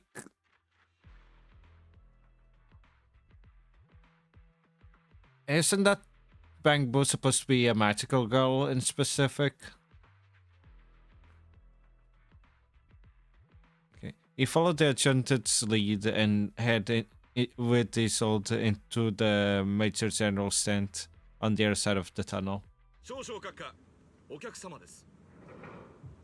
イゾルデ大佐、例のオボルス正体が三商会本拠地の座標を掴んだというのは本当か？は、偵察は極めて順調でしたが、予想外の情報もありました。A地区に設置された大量のエーテル反応機、すなわちオブスキュラに重大なリスクが潜んでいる可能性があります。そういう細かいところはお前の部下と詰めろ。ここへ持ってくるのは結果だけでいい。何？お前ならうまくやるさ。了解です、少々。大佐、お前はオブシリアン大隊にあまたといる凡人どもの中でひときわ光を放っていた。あの時お前を見出したこと、俺は今でも儲け者だったと思っている。お前のような人材を前線でくすぶらせていては損失だ。俺は実利主義者だからな。成果を出す以上はきちんと報いてやると思う。今回はまたとない好機だが、A地区に部隊を送り込むにあたり、軍内部では相当の根回しが必要だった。必ず成功させろ。はっ。おっと、客人のことを失念していたな。大佐、紹介しろ。この者は司政庁より派遣された特任捕虜技術顧問兼市長好き軍事行動特派員アキラ氏です。A地区へようこそ、アキラ君。歓迎しよう。僕はもう A 地区に来てからそれなりに日が経っているんだ。だからどちらかというと僕たち敵当官の方が防衛軍を歓迎する立場かもしれないな。敵当官？ああ、雲岳さんか。失敬、忘れていたよ。こちらの客人はメイフラワー市長のお気に入りだったな。なあ大佐、一つ教えてほしいんだが、市長の御用聞き兼悪名高いプロ騎士とやらんが、どうして防衛軍の案件に首を突っ込んでる？は、こちらのアキラ氏は市政が特別に任命した技術顧問であると同時に、メイフラワー市長直属の特使として今回に限り防衛軍の作戦に対する協力と監督の任を担っています。協力か。雲岳さんの宗主自ら動くというのなら、その言説もいくらか納得できたが、おまけに監督だと。オブシディアン大隊が引き金を引くタイミングまでメイフラワーに口出しされる筋合いはないぞ。少々、アキラ氏が関与するのは特別招待オボルスの行動のみであり、主力部隊の作戦や指揮についてはこの限りではありません。それこそが英支地区における軍事行動に知性が不干渉を貫く条件なのですから、少将にとって願ってもないことなのでは。もちろんだ大佐。相変わらず見事な采配だと。機関のおかげで今回の計画は順調に進んでいる。とにかく市長が直々に派遣したフォローの専門家とあれば、こちらも相応のもてなしをすべきなのだが、残念ながら軍事機密の取得は全てに優先される。市内で会場を借りて艦隊の宴というわけにもいかなくてな。イゾルデ大佐、作戦が完了するまでアキラ君の長期兵からの外出および対外的な連絡を一時的に制限する。随分と変わったおもてなしだな。少々市長や雲岳さんから反発があるかもしれません。これは命令だ、イゾルデ大佐。は、ご命令とあれば。さてと、ポーセルメックスの人間が長期兵で待ってるんだ。何でも防衛軍の駐留を歓迎すべく一席設けてくれるそうでな。資本にたかる虫どもめ。しぶとく生き延びる術だけは心得ているが。すまんが、こちらの客人をもてなすのは任せたぞ、大佐。行こうか、特使君。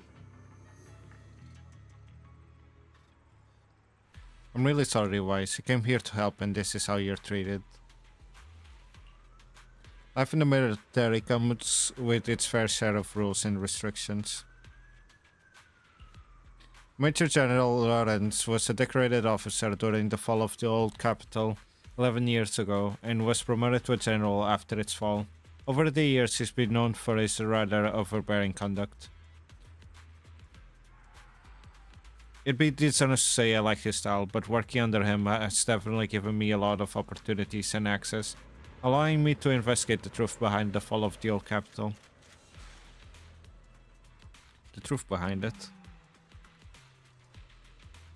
To be exact, the cause behind my squad's failure back then. Maggots has always been concerned about it. I'm getting off track, but the point is you can count on us. Whether it's Obo Squad or other Obsidian Division soldiers, will give everything to protect you. After briefing you on the military operation, Isol takes her leave. Talk about rude.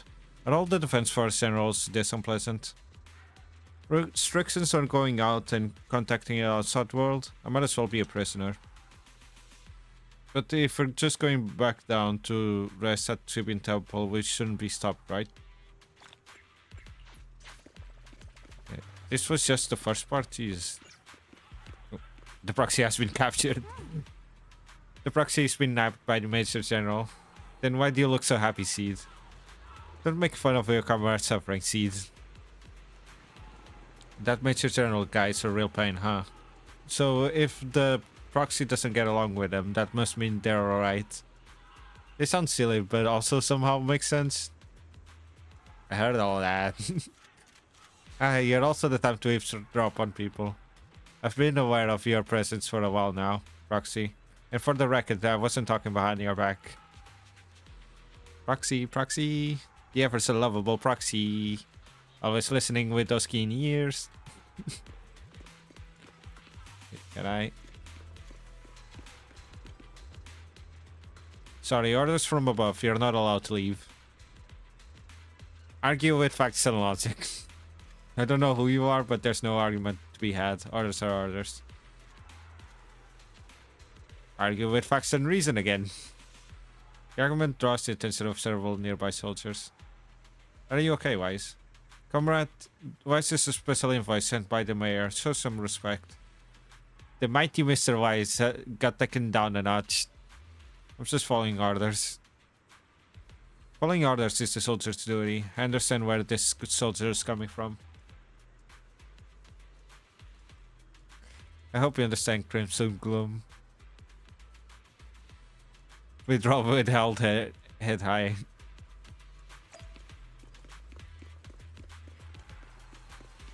Okay, what time is it? Okay, I'm gonna continue. I'm gonna do another chapter. But it's probably just gonna be one more chapter considering how long this one took.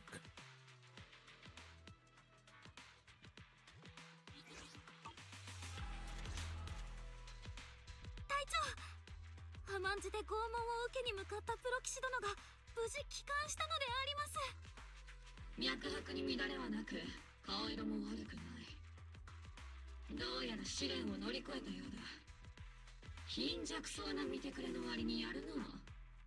敵に捕まって本当の拷問を受けたとしても、立派に兵士として責任を果たせるだろう。So you're really that eager to see me tortured? 散々悪者いじりしてくれた鬼火隊長なら察しがつくだろう。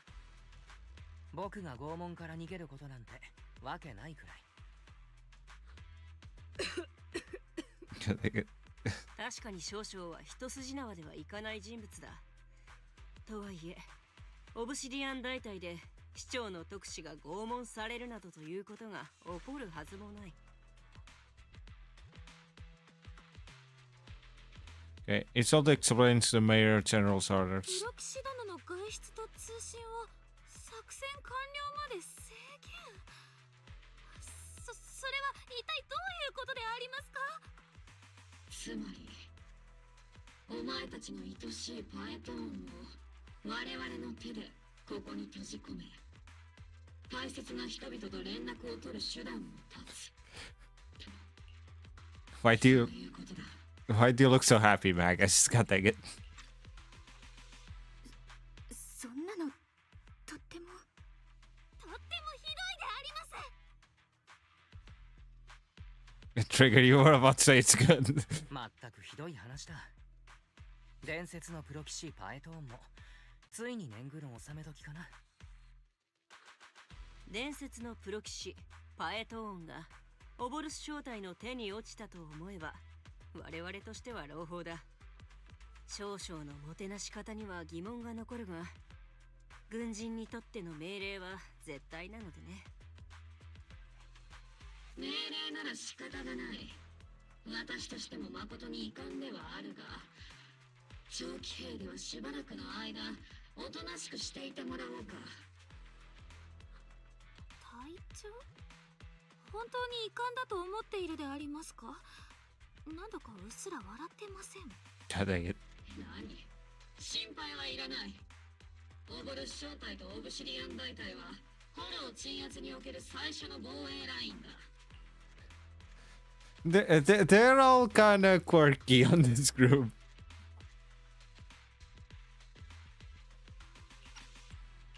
三将会の相当にかかる時間はお前の想像よりはるかに少ないだろう。そうですよ。そうして全部片付いた暁にはプロ騎士殿は晴れて自由の身であります。それでは命令に従い、位置情報追跡装置の取り付けと所持している電子機器への一時的な通信機能制限を技術部門へ依頼する。There's no point in finding it, so you allow the soldiers to fasten the track. Oh, Jesus Christ! Okay, allowed soldiers to fasten the tracker, more like an electronic shackle to your ankle. Thanks to the Defense Forces signal jamming, the only wireless frequencies still functioning weapons are military ones.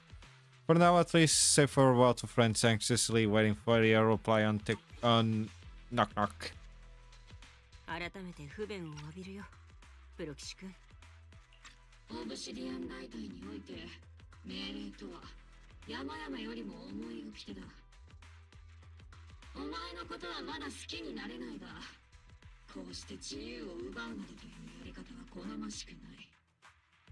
どうかイゾルデや隊員たちを恨まないでやってくれ。This probably wasn't your 僕は軍 intention. 人ではないけれど、みんなにとって命令がどれだけの重みを持つのかは分かっているつもりだ。僕が一時窮屈な思いをするだけでこの作戦がうまくいくなら、英基地区のみんなが安全になるなら喜んで受け入れるとも。大した覚悟だ。少し見直したぞ、若造。心配するな。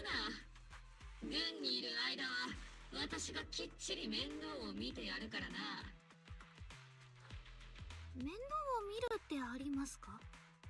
しかしながら鬼火隊長はお世辞にも面倒見がいいタイプではないので。改めて詫びを。本当にすまない、プロ騎士君。With comms and our movement restricted, things are definitely tricky. Luckily, I can still race out well and ferry through HCD without the defense force noticing. Right, as I'm thinking about this, Roxy, don't look so down. It's time for us for Ovold's regular equipment maintenance. Come join us. Is that okay? Do you agree, Captain Magus? Making sure our tech folks have reliable gear is crucial, so if you want to drop by Proxy, go right ahead. But I don't have any equipment on me. Really? I mean, I couldn't detect any gear on the Proxy, but I can shake this strange feeling. Like the Proxy has some sort of device that feels oddly familiar. Don't worry, Proxy. Seed can be a bit hard to follow at times, but when it comes to tech, you can always count on her. It's just a routine maintenance check. Come on, Proxy, stop being so wishy-washy. God, I get Seed.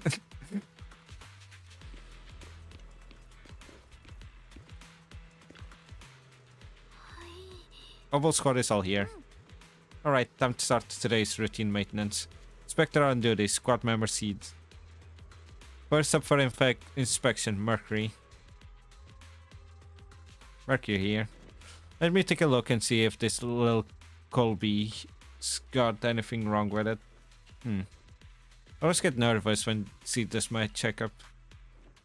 The antenna on the comms module seems a bit worn out. Gotta remember to get those parts replaced.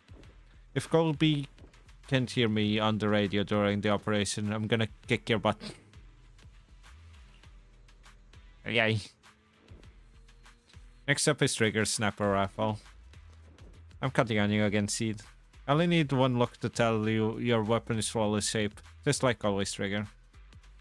A Snapper's weapon is their soul on the battlefield, after all. Boring. Now it's RV and Captain Magus' turn. Let's get this straight. You're not laying a finger on me. Calm down, Captain. Quit swinging around my tail. Your exoskeleton is in good shape of the overall, RV, but your tail shows way more wear. No doubt due to the Captain's reckless fighting style. The Captain gives it her all in combat. I'll try to stay in sync with RV's movements. As for Captain Magus, you're using that nitro fuel oil again, aren't you? Seed can stand that smell pouring out of your gun's barrel. Whoa, are you seriously attacking your captain's dental hygiene? And finally, it's your turn, Proxy. Where should I start? Seed stares straight into the Proxy's eyes. Impossible as it seems, it almost feels like Seed can see right through to the HCD. But that can be possible, right? Change the subject. Your eyes are crystal clear, Proxy. All system good. Inspection complete.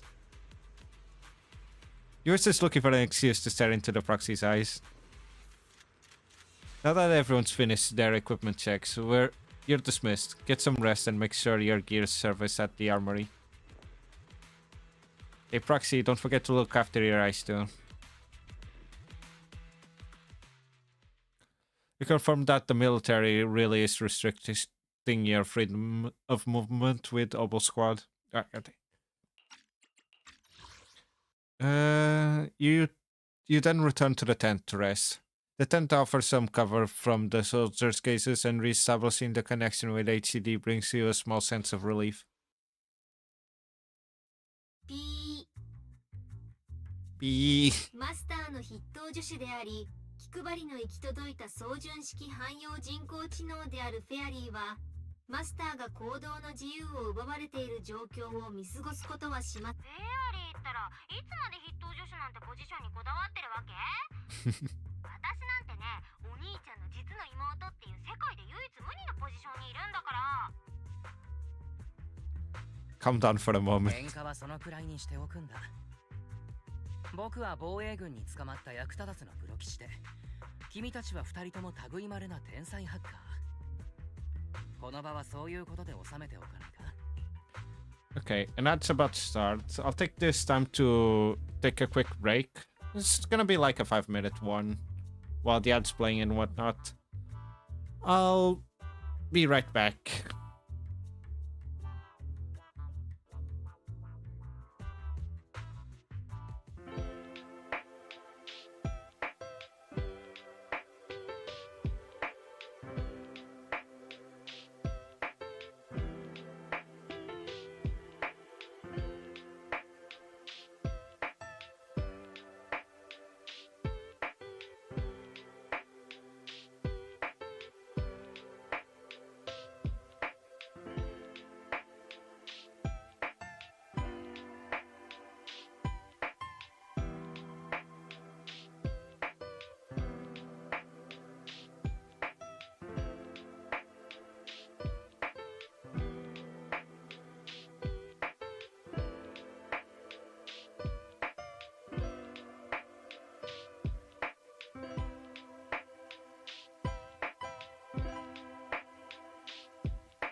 Okay, I'm back. Time to continue. 否定。マスターは哀れにも捕まってしまいこそしましたが、同様に類まれなる天才ハッカーであることに変わりはありません。はいはい、そういうお安い同情ならいらないよ、一等助手。ま、あのフォローですら HDD の特殊なシグナルは止められないからね。防衛軍の妨害電波くらいなんでもないんだから。ちなみに妨害電波に対抗するシグナルエンコーディングを行ったのは他でもないこのフェアリーです。とにかくお兄ちゃんはまだ HDD を通して私と連絡が取れるし、イアスにダイブする能力も引き続き正常に使えるよ。 I'll send over the data from my eyes right away. 僕の目の HDD インプラントがフォローの中で新しいデータをいくつか目撃したい。軍のデータが信頼できるかはさておき、確実さでフェアリーの計算に勝るものもないからね。もちろんです、マスター。またついでにイアスとマスターが目撃してしまった軍の機密文書についても全て記録した上でコピーを作成しておきました。お宅の AI なんかしただろうって防衛軍が乗り込んできたら、助手2号とマスターは無関係だってちゃんと説明してね。とにかくお兄ちゃん、後のことは私とフェアリーに任せといて、いつも通りにね。 Okay, as always. ああ、いつも通りフォローの中にある脅威には僕がオボルス正体と対処しよう。防衛軍の作戦なんて危なくないわけないんだから気をつけてね、お兄ちゃん。 The bed beneath you feels so foreign. You hardly rest well that night, but as with all things, it eventually passes. Commotion rises from the outpost beyond the tent.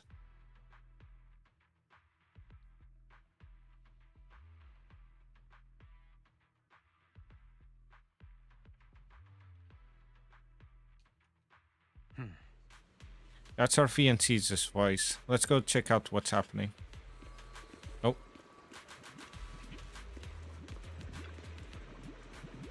Is this the little one you brought back from the hollow? Yes, Captain. The Bangbu squad seems to have been attacked. I received the Bangbu's distress signal and rushed over. What about the soldiers in the squad? They were all lying there, covered in blood. I mean, the not breathing kind of lying there. Let's pay our respects. This Bangbu probably recorded what happened when they ran into the enemy, but it's badly damaged. Do you have any technicians at base? Let me fix up the Bangbu. Proxy, you know how to fix a Bangbu? Please help this little guy. I'll leave it to you, Proxy. Okay. Is it this simple? Seriously? Sometimes it's super complicated, other times it's super simple.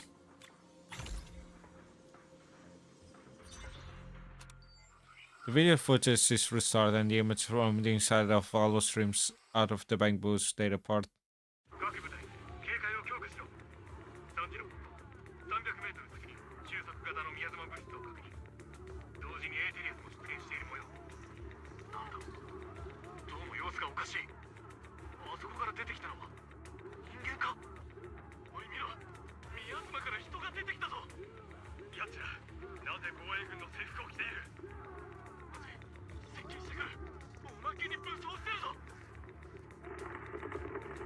Gunshots ring out from a distance.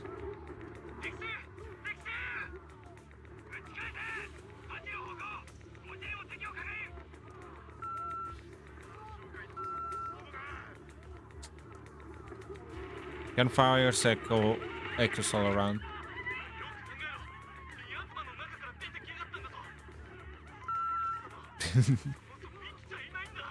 That's it.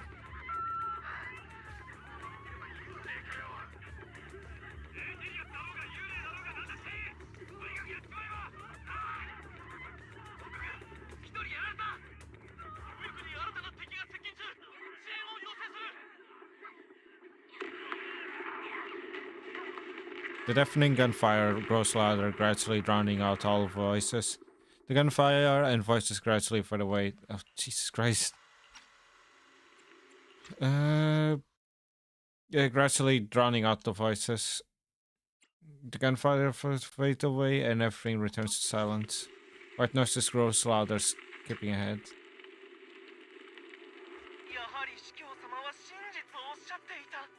死者をも蘇らせる奇跡。始まりの主にかかれば造作もない。愛しい兄弟、歓喜に酔っている場合ではありません。始まりの主に謁見するまではいかなる奇跡も収益への門に至る小さき階段に過ぎないのです。安心したまえ。歓喜によって理性を失ったわけでもなければ、研究者としての知性が衰えたわけでもない。大規模な宮妻活性化実験はすでに始まっているのだ。始まりの主の身元へ向かう我らが歩みを連中が止めることなどできまい。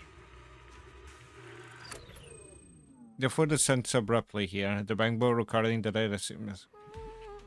Those are just crawling out of the miasma. They looked like the dead brought back to life. The dead? But they're dressed in military gear from the old capital. Stuff from 11 years ago. If they truly are dead returned. How could they be the ghosts of those old soldiers if they're shooting at their own squad mates? They're not the undead, more like some kind of miasma creatures. Still, the fact that these creatures take on the form of the former Defense Force soldier means the creator. The enemy's knowledge of the Defense Force might be beyond our imagination. Besides, yesterday's recon mission went perfectly. We didn't let any cultists escape, so there's no way the occultists should be aware of our progress. We need to report this to Isolde. Let's go, Proxy.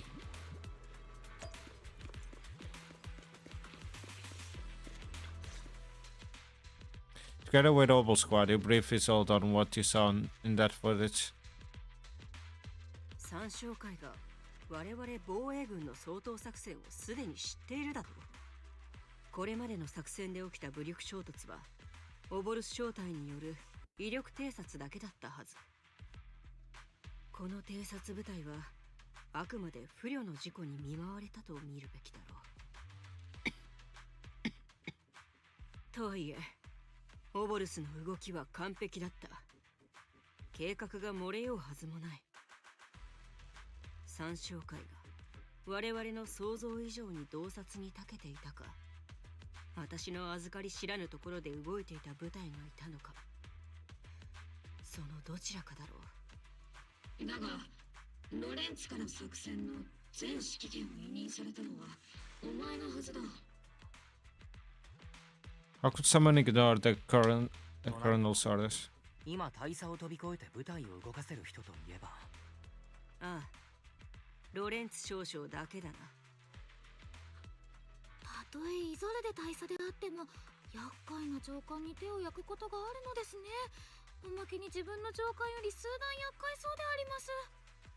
オルペス、まさかとは思うが私のことを言ってるんじゃないだろうな。こうなってしまった以上は少々と口論したところで何も解決しない。つまり強襲作戦の成功には何よりも速さが必要不可欠となったわけだ。鬼火隊長の無鉄砲さには並行することもあるが、今回ばかりは賛成だ。その早きこと風のごとし、侵略すること火のごとし、尻がたきこと影のごとく。これが奇襲作戦には要とされている。文学山に伝わる書物から学んだものだ。敵がこちらの接近を察知していることに気づけた。それをむしろ幸運と捉えよう。向こうの準備が整う前に一気に叩く。オバルス、戦闘準備だ。はいであります、鬼火隊長。すぐに部隊を動員して攻勢に出よう。黒吉君、戦場もフォローと同様に目まぐるしく変化する。君も万全を期して臨んでくれ。戦場の変化はオブシディアン大隊が引き受けるとして、フォローの方を掌握できるのは君しかいないんだ。I won't let you down. 任せてくれ。伝説のプロ騎士に市長さんの特使。どちらの肩書きにも恥じない働きをしてみせる。町の人たちも防衛軍をとても頼りにしているんだ。お互いに頑張るときだな。言われなくても分かってる。隊長が言わんとしているのはでありますね。オーボルスの使命を全うするということであります。ああ。The operation has two main objectives. First, to get intel on the miasma soldiers. Second, to eliminate key exalted spaces. Get ready and move out. In a surprise attack, every second counts. Double squad, move out.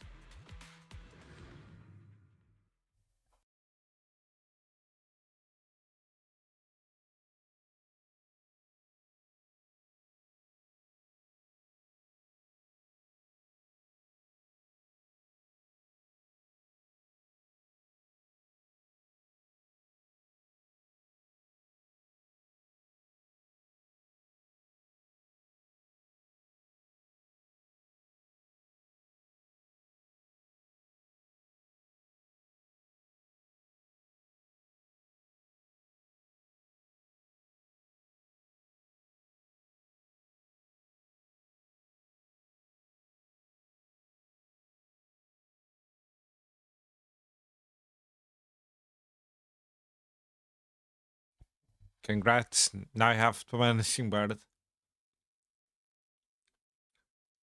Now you just need the big bird and the testament bird.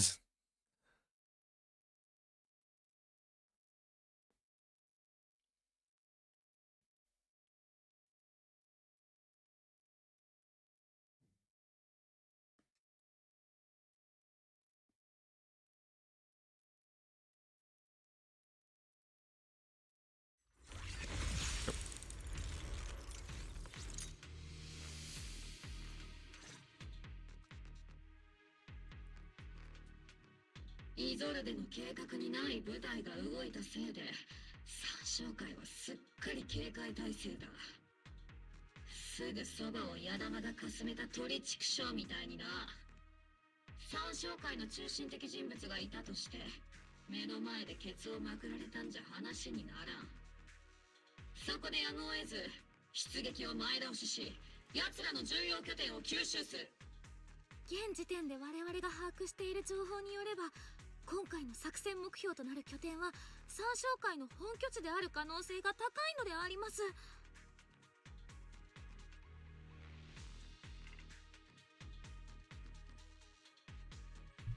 The intel may not be complete. ああ、情報ではその通りだ。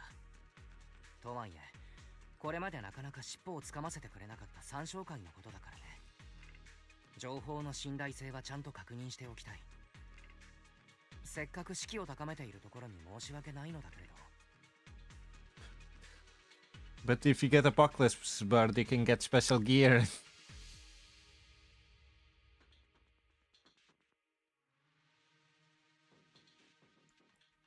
You can get a cool sword that you can buck under people with. プロ騎士君が情報戦に長けていることは知っている。だがこれまで防衛軍の作戦が順調に進んでいるのはイゾルデの指揮と彼女がもたらす情報によるところが大きいんだ。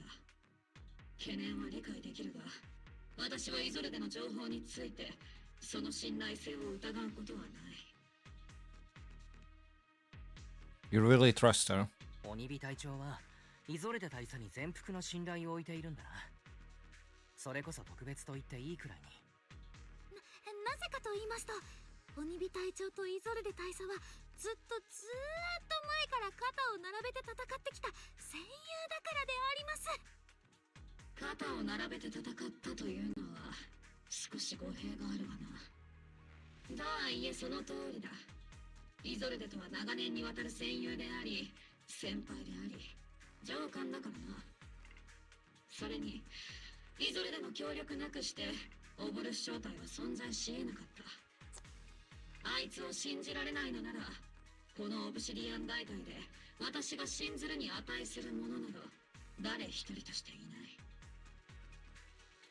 い。I understand. よくわかった。なら僕のことも信じてほしい。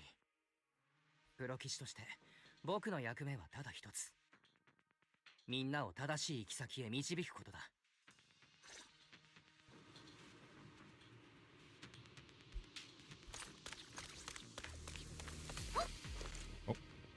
防衛軍め、ここを嗅ぎつけたか。何者だ。越見を阻む知れ者が。Oh, hey, sit up. 始まりの Sits here. 決して彼らを許さない。我らの犠牲は Okay. 主を求める者のしるべとなるでしょう。 Okay. I'll go for Magus. Oh.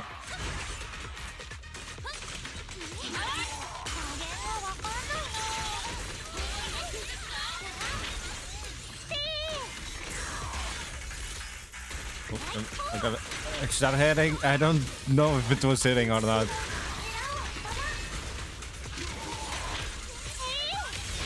Ow. Ow. Really?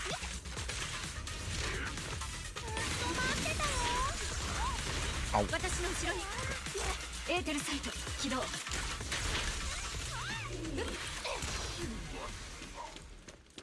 オルペウス来ました。オルペちゃんディフェンス。 Oh, wait. Ah, okay. I was like, why can I pass through there? Encrypted documents detected on this device. Success. Answering the Voice's call, wrongfully killed soldiers rise from the underground, cloaked in flames of vengeance. As for why the Defense Force soldiers would fight for us, the Overseer was rather vague. Perhaps they too were blessed with witnessing the Creator's true form in the other world. The files stored in the device are incomplete. The remaining intelligence needs to be obtained elsewhere. Wrongfully killed soldiers. But those ones emerging from the miasma were wearing 11-year-old uniforms, and they died protecting New Eridu. This exalted scum, how dare they desecrate the honor of fallen soldiers? Unforgivable.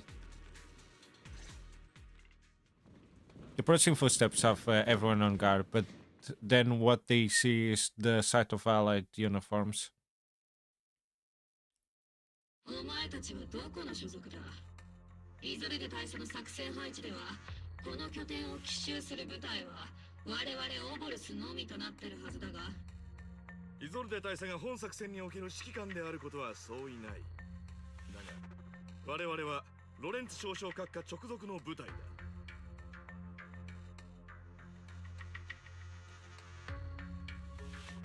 Just as expected. やはりロレンツ少将の指示だったか。イゾレデ大佐に黙って動き、三将会を警戒させてしまった件は。言葉に気をつけるんだな。少将閣下は君たちの戦力だけで遂行は困難だろうと判断し、我々を支援部隊として送り出してくださったのだ。我々を支援。ついさっきまで戦っていたのは我々だけだったように見えたのでありますが。ああ、それについては感謝している。君たちが正面で戦力を引きつけてくれていたおかげで、我々は側面から本陣まで一気に攻め込むことができたのだからな。すまんな。うっかり本陣への一番乗りを頂戴してしまったようだ。手柄を横取りされて気に障ったか。手柄？それが一体何だというんだ。近頃の新兵はそんなものにこだわるのか？お高く止まりやがって。ただの鉄砲風情が。ずいぶん偉そうな口を聞くんだな。確かに自分は新兵だが、人手なしの老兵よりはいくらかマシだ。口を慎みなさい。隊長はこの町を守るために文字通り全てを捧げたんです。あなたに非難する資格なんて。いよせオルペウス。こいつらが本当に三将会の脅威を排除したのならそれでいい。新エリートを守った者ならば我々の戦友と呼ぶに値する。戦友だからって嫌な奴がいないわけじゃないけどね。ねえねえ、この人をこのまま物陰に連れ込んじゃおうよ。今なら三将会のせいにできるよ。脅してるのか。集中しろ兵士。私の質問に答えるんだ。三将会の拠点を完全に制圧したのか。混乱に乗じて拠点から脱出した同士がかなりいる。我々には他の任務があったため拠点制圧を優先せざるを得ず追撃する余裕がなかったんだ。他の任務？三将会の相当以上に重要な任務なんてあるのでありますか？ You know, it's pretty bad when you know it's pretty bad when you have to agree with the crazies that is the Elbow Squad.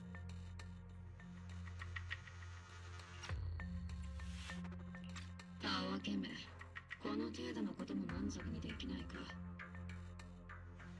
行くぞ、オブルス正体。もう一度こいつらの尻拭いだ。各員、戦闘準備。はいであります、鬼火隊長。僕たちを頼ってよ。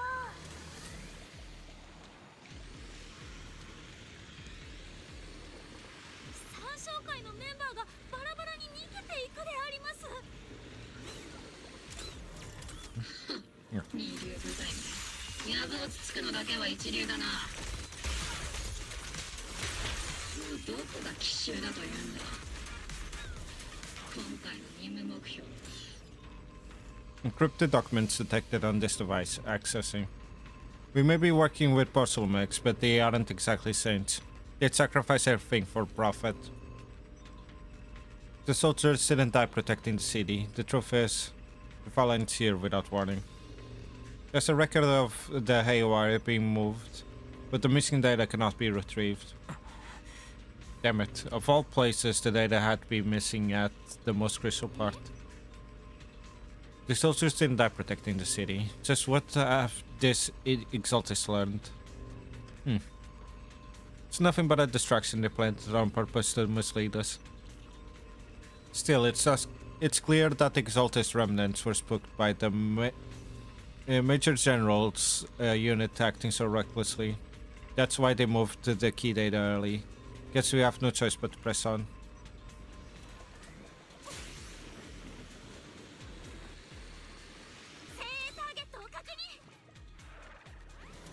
我々オボルスは精鋭狩りのエキスパートだぞ。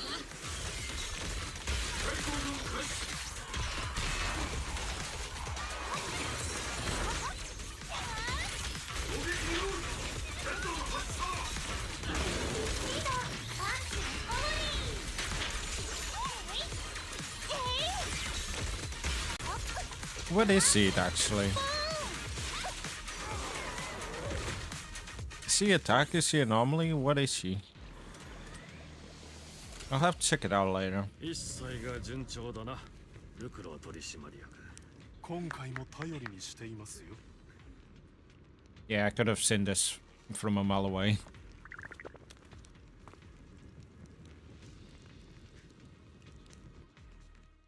ロレンツ少将、なぜ少将自らフォローへ。機関たちだな。イゾルデ大佐が何かにつけて進めてくるコードネームオボルスというのは。 Everyone in the Elbow Squad is a freak. これほど早く到着するとは俺の予想以上だったと言わざるを得ん。大佐の言う通り優秀な正体のようだ。少将、今回の作戦全体を統括する立場としてあなたは本来なら後方に控えていらっしゃるはずです。それにそちらの民間人は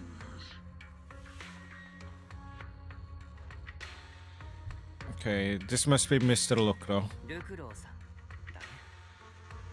この間ポーセルメックスが安全調査をした時、前座のパーティーで顔だけは拝見したよ。どうして安全調査に前座のパーティーがある？ちっとも理解でき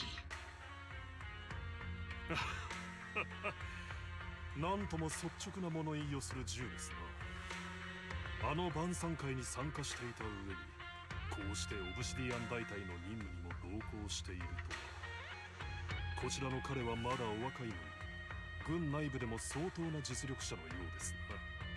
そういうわけでもないのだよ、ルクロ取締役。こちらの彼はわざわざメイフラワー市長が我々を指導するために派遣してくださった特使だ。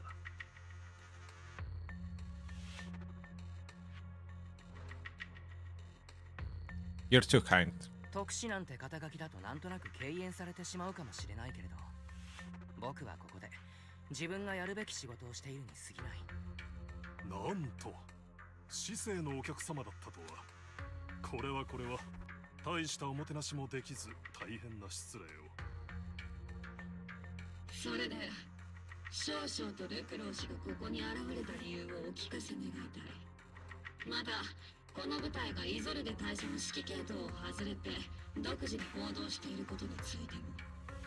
そうすべき理由があるからだ。俺と俺の部隊にはな。鬼火隊長、機関は昨日今日軍に入った新兵でもあるまい。越権行為の何たるかを知らずとも軍事行動において聞くべきでないことの存在くらい心得ているはずだ。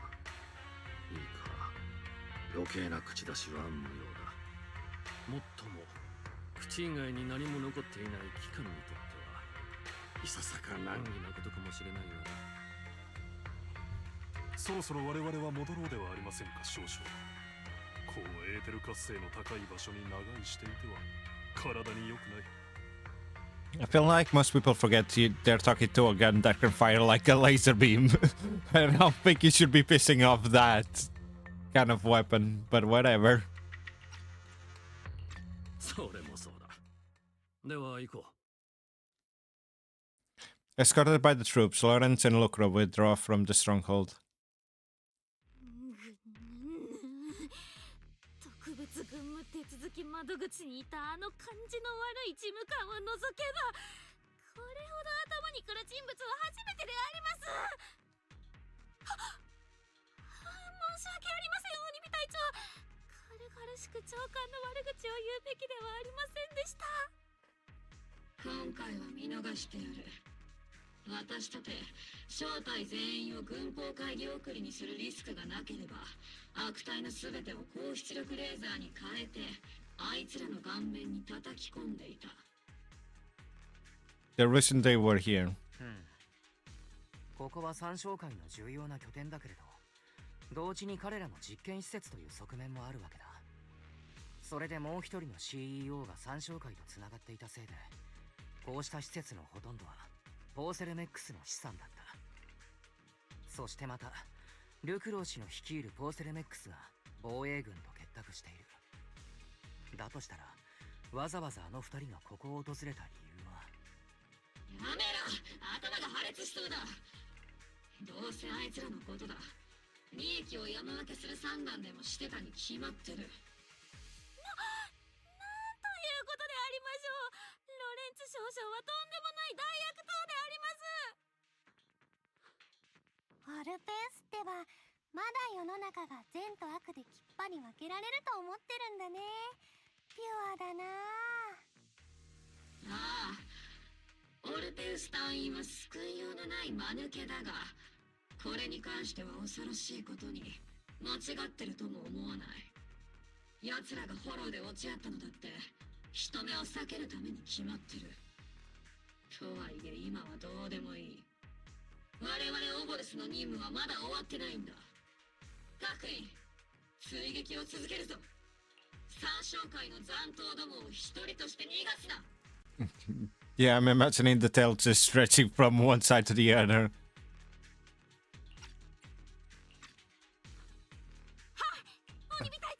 Like this, right?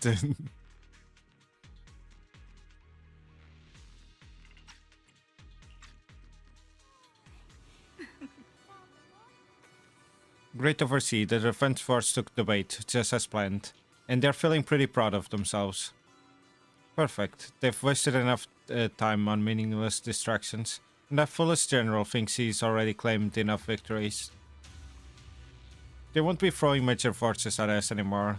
The price was nothing more than a few necessary sacrifices. They died for their faith, Overseer. Besides, the troops you brought back from the underworld were a huge help. Soldiers fighting soldiers. It's cruel, really. Still, if it's for the right cause, then even you and I must be willing to give our lives. Absolutely, if that greater purpose is an audience with the Creator. I know you have other intentions, but you'll still open the path to the Creator, won't you, Great Overseer? I've wandered in confusion along this path more than once, but the whispers I heard were true, without a doubt. Once I've achieved my goal, I'll open the path to the Creator for you. Which means your sacrifice and mine are justified. But Python is with the defense force right now, and that one's a real handful. Not apt to let things go easily, and that elite squad of theirs has a serious thorn in our side. I've noticed that youngster may be an unexpected variable, but I've already set the course for how their tale unfolds. Don't back them into a corner unless you have to. Your arrangements are reasonable. May the Creator refine us.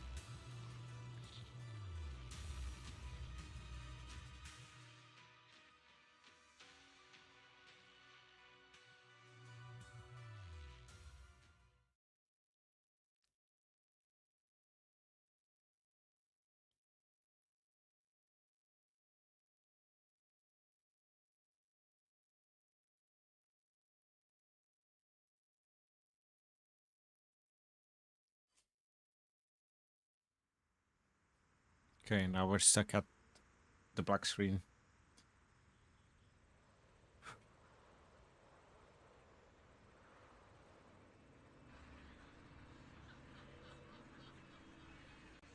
Oh. Cheers and laughter echo from the military camp, which has been so quiet the past few days. Why is the defense force base so lively? What's going on? Let's just ask around and see what the soldiers know. Oh, a new face, and not in a uniform either. It must be that outsider help from the... what was it? Apostle Squad?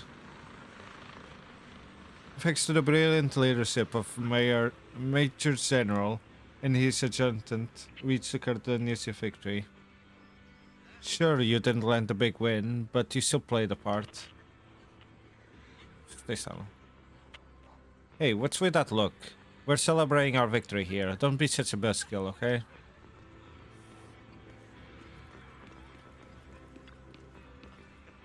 Welcome back, Envoy. I've been waiting here just to make sure you return safely. You're really laying on thick, huh? Such modesty. Still, if you're acting on behalf of the mayor and defense force matters, I'm sorry your words hold real authority with the city administration.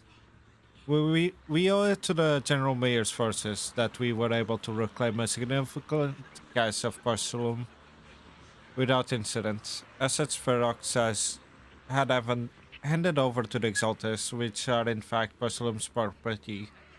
It's quite the whole thing.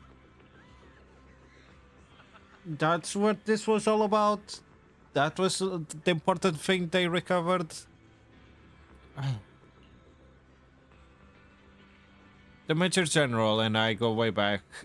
He may not be the most charming guy, but he's someone you can count on. I know I'm just a shrewd, profit-minded trader, and I also know there's been some bad blood between you and the Major General. But that doesn't stop me from seeing the potential for us to work together in the future.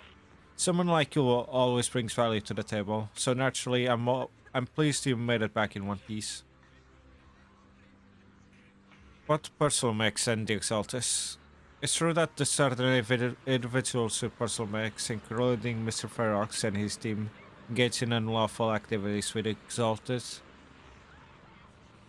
The shameful and pathetic Mr. Ferox is now in custody, and with the Major General's support, we've tracked down his subordinates who escaped into the Hall of Personal Mechs is clean of any further criminal associations.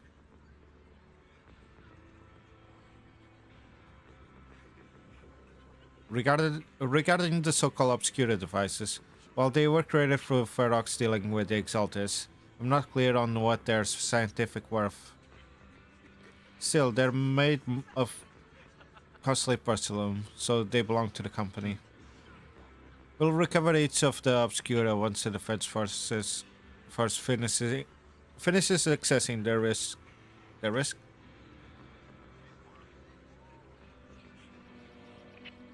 Yes, Colonel Isolde stated in the report that the Obscura could pose a significant risk, even going so far as to order an evacuation of Waifu Peninsula for public safety.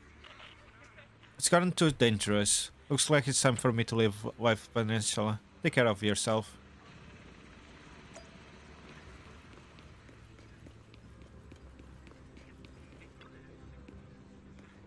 These guys sure know how to take it easy.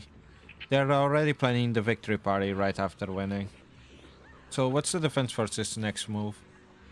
Next move? There isn't one. The Major General believes that the key members of the Exaltes have been wiped out and that their base cleared. As far as he's concerned, we've already won. Never thought victory would come so easy. What about the Obscura in the city? You faced the Exaltes more times than anyone, Proxy. Your insight is valuable. But even so, the Obsidian Division can keep pouring resources into chasing down a minor outlaw group. As for the Obscura, Colonel Isolde is taking our intel and the risk posed by the sacrifices very seriously. He's already preparing to evacuate the citizens of Waifu Peninsula. We'll stay on guard here to protect civilians until everyone's been evacuated and all the Obscura in the city has been cleared. Thanks to Isolde's leadership that we were able to locate so many Obscura across the city before the operation began too. Did the Colonel know about the risks of the Obscura all along? Since everyone's taking a break, why don't you relax a little too, Proxy? I'm heading back to the camp with the captain. Wanna join us for a bit, Proxy? Despite your doubts, with cheers ringing out throughout the night all around you, you find yourself taking a brief rest by the firelight with the two soldiers.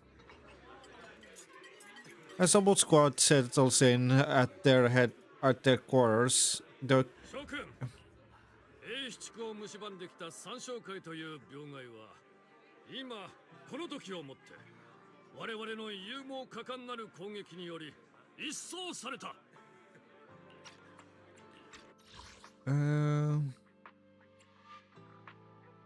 The troops are already preparing to celebrate.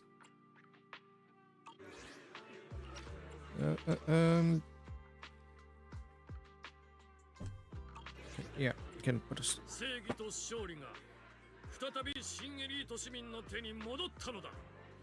過去これまでに繰り返されてきた全ての勝利と同じように兵士よ、己が勇気をたたえよ。兵士たちよ、勝利の栄光に冠鼓せよ。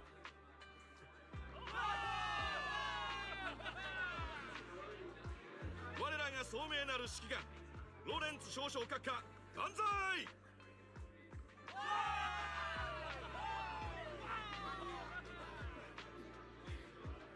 こんなことを言ったら興ざめかもしれないけれど、勝利を祝うにはまだ早いんじゃないか。ロレンツ少将、歓声を浴びてすっかりご満悦でありますね。典型的なおお偉いさんだね。その心配は至極まっとうだ、プロ騎士君。フォローの内外にはまだ三商会の残党がうろついておる。市内にあるオブスキュラだって処理しきれてない。僕の知る限り三商会の主要な幹部はまだ捕まっていない。これまで何度かやり合ってきた中で毎回うまく逃げられている。彼らを排除しない限り三将会の脅威は終わらないんだ。イーシェン師匠がメボラクに痛手を負わせたのは確かだし、三将会だって損耗が激しいはずだ。にもかかわらず彼らや宮妻が一向におとなしくならないのは、おそらくサラのような存在が暗躍しているからだろう。いいし、またその名前か。腐っても音楽さんの宗主だな。そういえばイゾレデ大佐の姿が見えないな。彼女が実際の指揮官だったわけだし、こうしたお祝いの場にはいるべきじゃないのか。イゾルではこのところ体調が優れないらしく、町の方で休んでる。ここ数日は会議にも顔を出してないそうだぞ。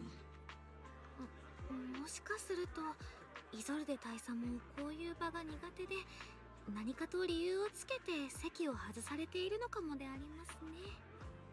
まあそれもあの女らしいが、だが三将会に痛手を与えたことは確かだ。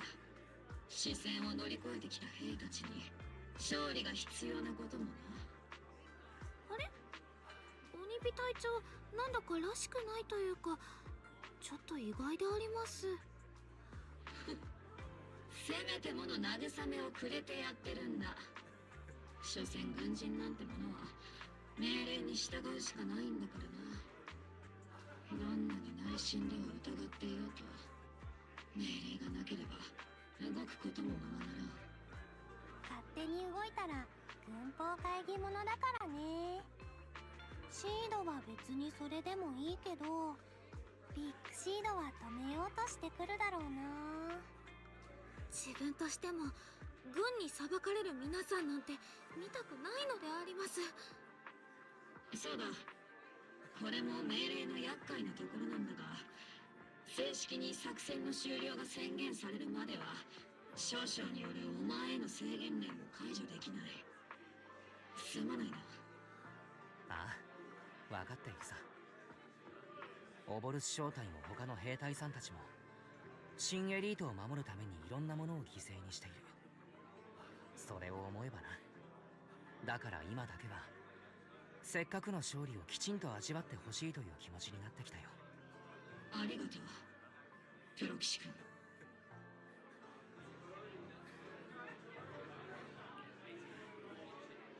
But as Python, I have no right to stop moving forward. Excuse me, Mr. Special Envoy. The Colonel asked me to pass you a message. Some bigwig from Tops is here to see you. From Tops? Don't ask me about the specifics. You'll just have to go and see for yourself.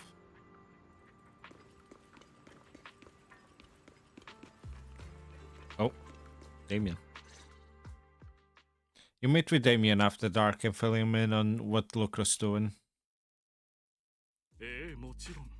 ルクロー氏が自らフォローに出向いたことも、例の少将とその部隊の動きについても、すべて私の耳に入っております。ポーセルメックスと三将会、双方の工事の在庫を移送する傍ら、フェロックスの下で働いていた腹心たちを片っ端から捕まえているのです。粛清を恐れフォローの研究所に逃げ込んだ哀れな私の同僚たちもこれに含まれます。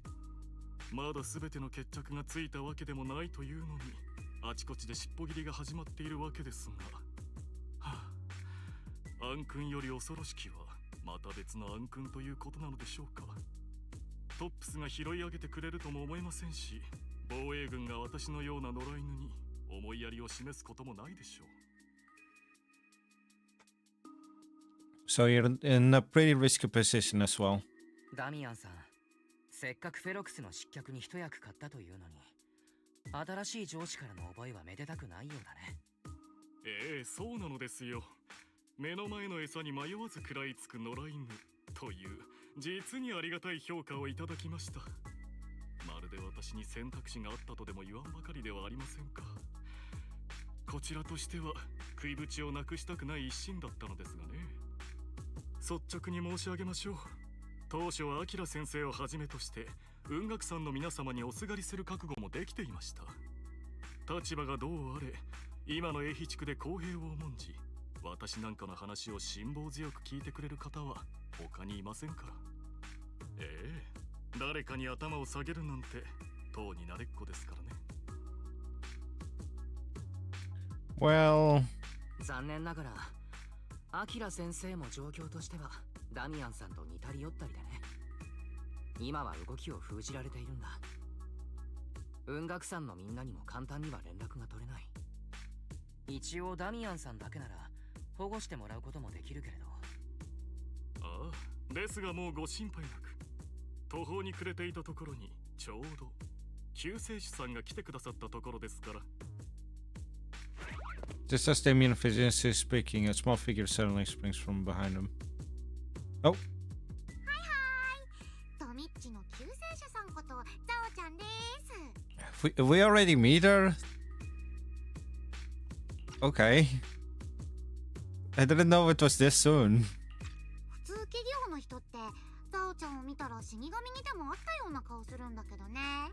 今日は救世主だって変なの。ご紹介いたしましょう。こちらトップスよりお越しいただいたザオ様です。クランプスの黒枝に属されています。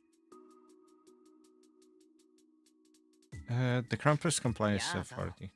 はじめまして。クランプスの黒枝というのもトップスの加盟企業なのかい？他の大手に比べるとあまり耳にする名前ではないけれど。知らないと思うよ。黒枝は会社の名前じゃないもん。審査、裁定、ルールの維持、それがザオちゃんたちのお仕事。過酷な競争って市場構造の現在でしょ。だから円卓の偉い人たち的には会社のトップたちが血まみれで喧嘩してても全然 OK なんだけど、それもあくまで財政ユニオンのルールと利益をちゃんと守って喧嘩してたらの話。ビジネスってゲームはあんましお行儀よくいかないことばっかだけど、円卓がそれを許してるのはちょっとした思いやりだから。ルールをわざと破るやんちゃな子には怖いママが真っ黒な枝を伸ばしてくるんだよ。今回のポーセルメックスはちょっとお板が過ぎちゃったかな。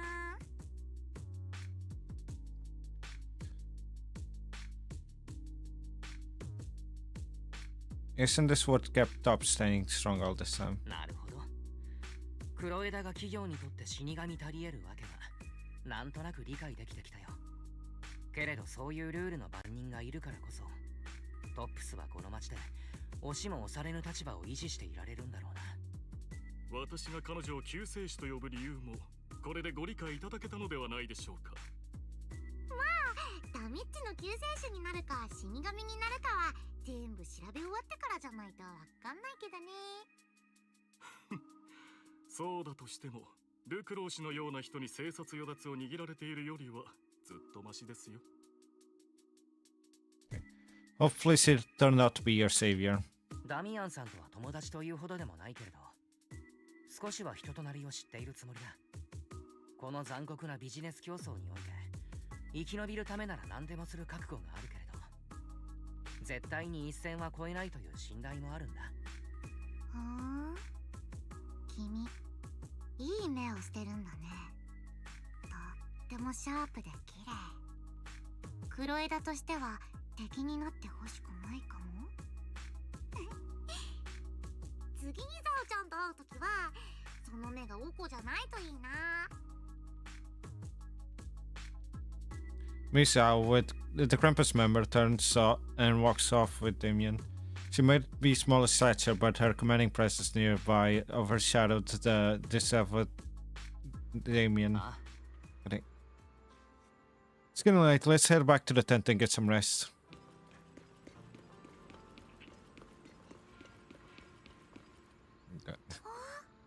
Roxy. Roxy. It's not time to sleep yet. I came all this way with squad member C to invite you out to our special nighttime operation. Special night op. Follow us and you'll see, Proxy. Shh, move quiet and stay low, just like a sniper. Sit and trigger quietly grip up behind Orphe and suddenly launch a surprise attack.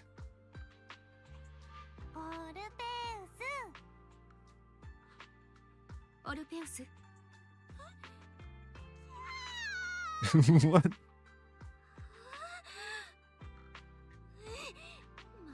なたたちプロ騎士殿までグルでありますか？ An accomplice? 誤解だオルペウス。僕はただついてきただけで二人が何をするつもりだったかなんて知らなかった。しー、鬼火姉さんは就寝中なのであります。彼女のお休みを邪魔してはダメですよ。隊長はセルフチェック中なのですか？クイズ。オルペちゃんが本当に怖いのはどっちでしょうか。1番、隊長のお休みを邪魔すること。2番、こっそり金製品を食べてるのが隊長にバレること。意義あり。まず自分は本心から隊長のお体を心配しているのであります。次に防衛軍行動規範駐屯地の接触禁止品リストにレモン味のスナックは含まれていません。自分は鬼火隊長が一方的にスナック菓子を禁制品としたことに異議を申し立てる権利を有します。へえ、それならオルペちゃん、どうして隊長が起きてる時に異議を申し立てないのかな。我らがオルペちゃんにも彼女なりの戦略があるようですね。とにかくオルペちゃん、この最高機密を隊長にばらされたくなかったら、その金製品をみんなでシェアしませんか？私のとトリガーさんに物資を略奪されるであります。なーに言ってんの。夜間特別作戦会議の恒例行事だよ。みんなでやれば怖くないですよ、オルペウス。ふんであります。こうなった以上プロ騎士殿にも罪を背負ってもらいますからね。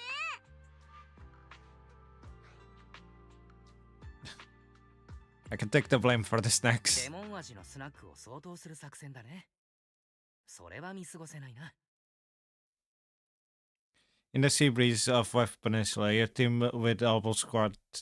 You team up with Elbow Squad to finish off the lemon flavor snacks. As night deepens, Seed and Trigger, who avenge Arfie, return to the squad camp. ZZZ are about to leave Arfie. プロ騎士殿、 Okay. 実はまだあなたに伝えたいことが、その隊長のことについてであります。Go ahead, I'm listening. 当ててみようか。鬼火隊長が寝ている時でないと話せないことだね。はい。前回行動した時、プロ騎士殿に辛辣な態度を取った隊長に代わって謝罪したかったのであります。でも隊長がああなるのには彼女なりの理由がありまして、信じてもらえるかわかりませんが。I trust you, Arfie, just like you trust Magus. 僕はオルペウスのことを信じているよ。オルペウスが鬼火隊長のことを信じているようにね。それにしてもユニークなコンビだと思うよ。兵士と武器型の知能構造体というのは。知能構造体、その言葉だけでは隊長の存在はとても言い表せないのであります。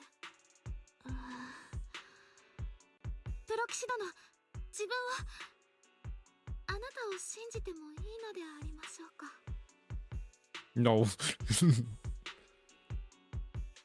You can. Also, in 20 seconds, and now it's gonna be playing. 言っただろ。僕はオルペウスを信じている。だからオルペウスにも僕を信じてほしいな。自分はただのガンナーに過ぎないのであります。鬼火隊長の補佐として存在しているだけの兵士であります。また自分を卑下するのか、オルペウス。お前は特別だ。他の誰とも違う唯一無二の存在なんだ。もし鬼火隊長や隊員のみんながここにいたら、きっとそんな風に励ましてくれたはずであります。でも本当は分かっているのであります。自分は特別なんかじゃないって。生まれた時からガンナーとしての使命と意義しか与えられてこなかった自分は、11年前のあの最悪でこの地はあまりにも多くのものを失いました。とりわけ新エリートを守る多くの兵士たちを。防衛軍の中でたった一つ残った宝石オブシディアン大隊も甚大な被害を免れなかったのであります。 Okay, that's currently playing, so I'll wait for it to finish before I continue.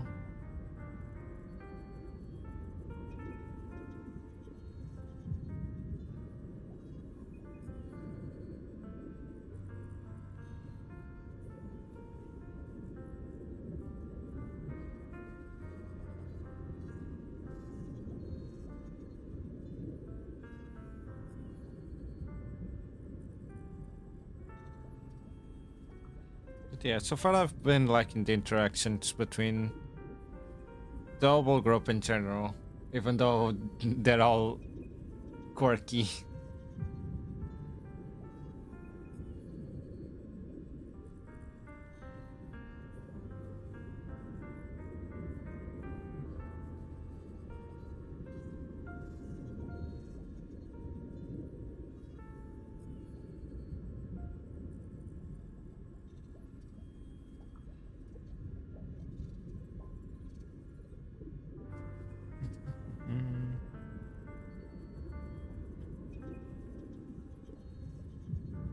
Considering how long this part of this chapter is taking, once it's done, I'll probably end stream.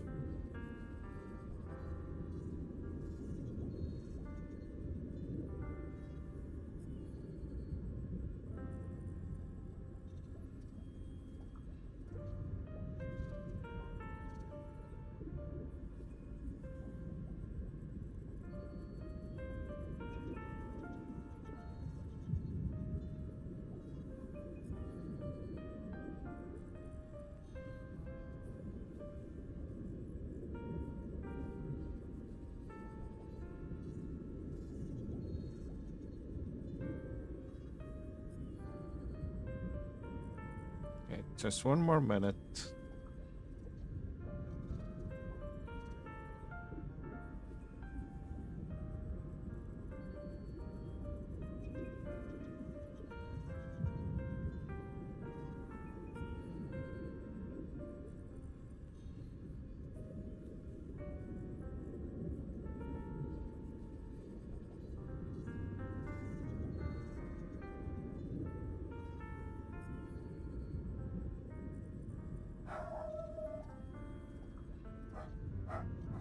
Dog barking noises.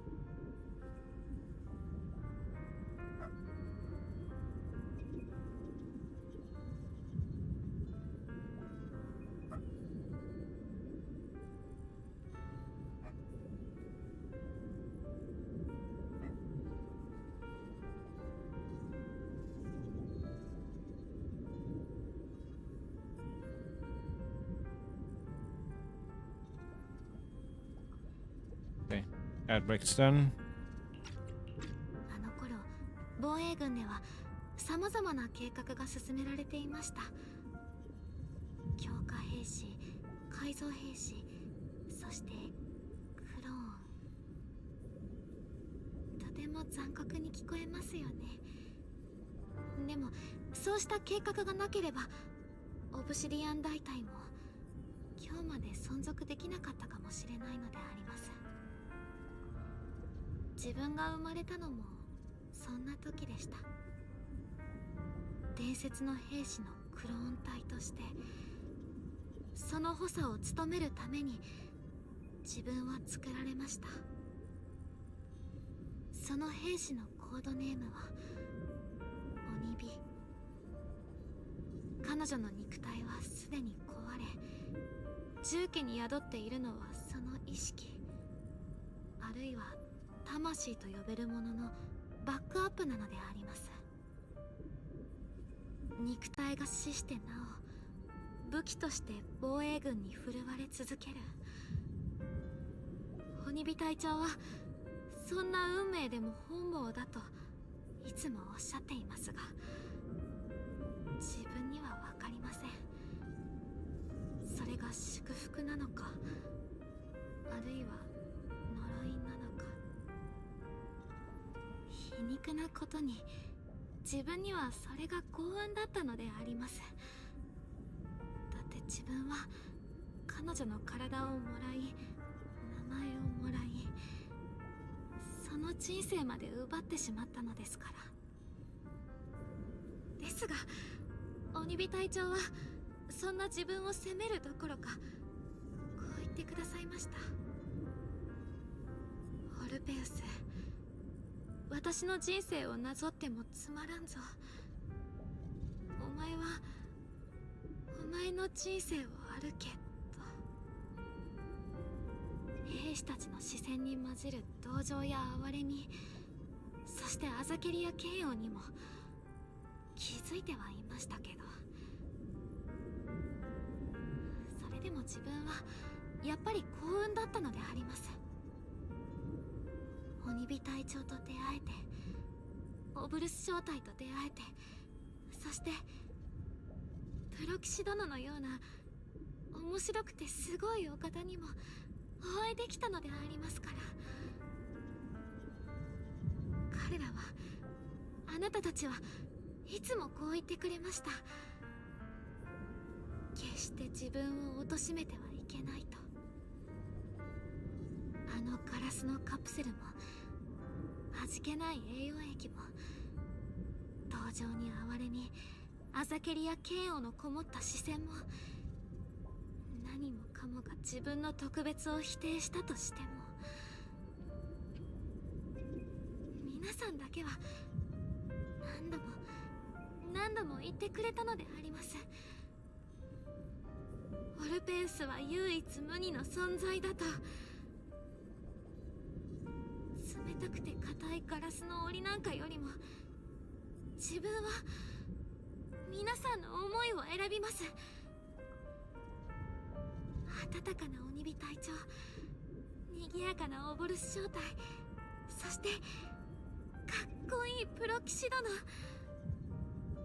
皆さんの方がずっと自分は好きであります。どんな道を歩んできたのか、きっとそれだけでは自分たちを物語ることはできないのであります。鬼火隊長にとっても自分にとっても、隊長はいつもプロ騎士さんのことを足ざまに言いますが、本当にちょっと口が悪いだけでありますから。自分たちを物語る者が歩んできた道だけではないのなら、自分も隊長もどんな道を選ぶのかは自分で決めなければなりません。プロ騎士殿なら、そんな自分や隊長たちにきっと正しい行き先を示してくれるはずでありますから。信じているであります、プロ騎士殿。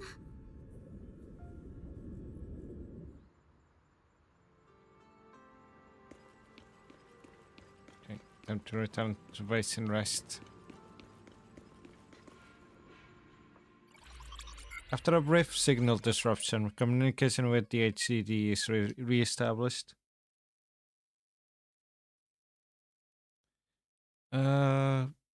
How are the calculations going, Ferry? フェアリー、計算はどうだ？ラマニアンのエーテル活動が一番活発なエリア。その盲点の正確な座標は判明したかい？工程 HDD のデータ同期が完了しました。イアスのキャロットモジュールに座標データを送信中です。お兄ちゃん、やっとつながった。正確な座標はもう特定しといたから、あとはオボルス正体のみんなと一網打尽に。An unexpected challenge. それが今ロレンツ少将の指揮下にある部隊は軒並み行動を停止しているんだ。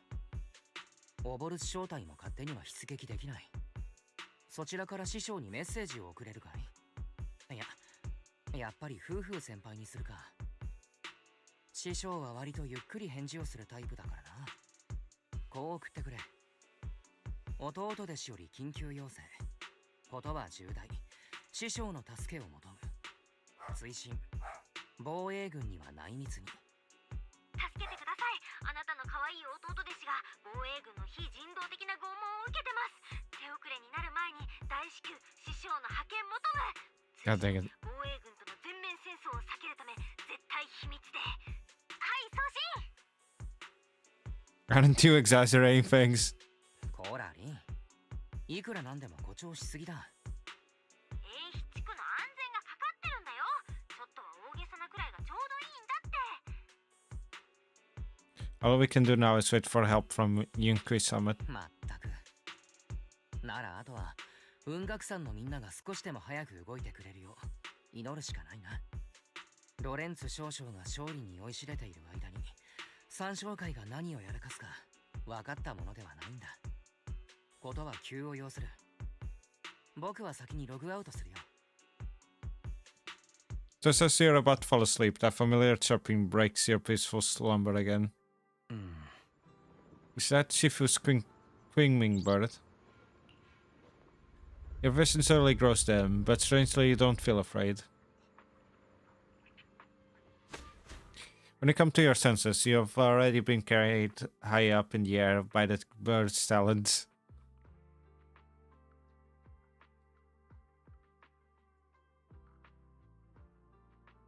I've been kidnapped. Again. I've been kidnapped from the kidnappers. Your body feels weightless, like a feather drifting in the air one moment, then heavy like a sun sinking in the lake the next. By the time you come back to your senses, you've already arrived. Is this Suibian Temple? なんだか夢を見ていた気がするけれど、ここは現実の適当感なのか？それかまだ夢の中だったり？起きたか？夫婦から聞いたぞ。我ら雲岳山の可愛い弟子が防衛軍の非人道的な拷問を受けているとな。それから連中との全面戦争を避けるため隠密に動けだったか？本当ですよ。一字一句その通りにお弟子ちゃんから届いたんです。ちなみに送った本人もいます。うちのお弟子君をいじめるとはいい度胸だ。おじさん、こいつは黙ってられないぞ。連中の玄関口まで行って問い詰めてやらにゃ。パン、どこの玄関へ問い詰めに行くんだ？お前さんの弟弟子をよーく見てみろ。ちょいとぼーっとしてはいるが、非人道的な拷問を受けたように見えるか？ Was it Ishuan Shifu's technique? これは師匠が術法で適当感まで送ってくれたのか？ようやく頭が回り始めたようだな。お弟子さんがご無事で何よりです。とはいえ、これほど急を要していたのは軍の方で何かトラブルがあったからでしょうか？そうですよ、お弟子さん。外で何があったんですか？あんな風にお師匠様を呼ぶくらいだから、きっとよっぽどのことだったんですよね。大丈夫ですよ。ここにはみんながいますから。そうだそうだ。兄弟子も姉弟子もみんなここにいるぞ。You lay out the intel calculated by Ferry along with all the accompanying suspicions and speculations for everyone. なるほど。いかにも三将会のやり口だな。防衛軍の手に負えないって言うなら、私たちがやってやります。いつ出発しますか、お師匠様？流行るな。まずはお前さんの弟弟子をきちんと休ませてやれ。Aren't they gonna notice I'm not there? Okay. This job has really been tough on you, Wise. Senior sister's the best. A proxy without their senior sister is nothing. Those some soldiers, how dare they lock up my junior? You've still got your senior sister waiting for you up on the mountain. Can't have you getting kidnapped before you see her. Keep having these unsettling dreams lately. It's like something bad is about to happen.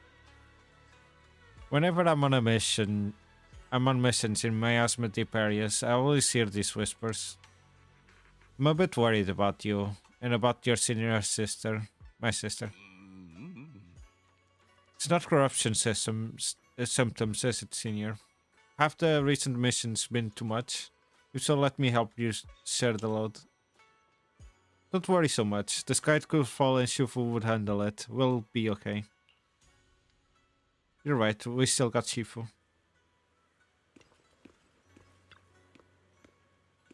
Explain this. You explained to Shifu in detail about the Obscura found in Wife Peninsula and the potential exalted spaces hidden in the hollow.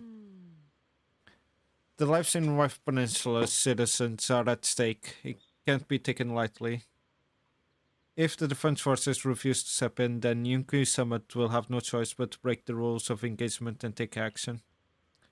But now that there are threats both inside and outside the hollow, and with so few disciples left at Suibin Temple, we might need some reinforcement. Before Yishuan can finish speaking, an angry shout from outside cuts her off.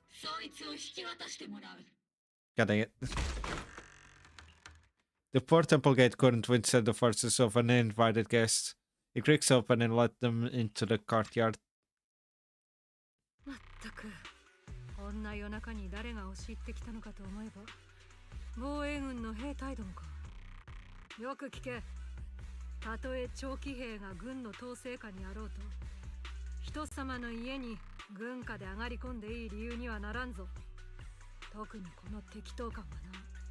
おたくらが好き勝手に出入りしていい場所じゃないんだ。おい、こいつは一体何を言ってるんだ。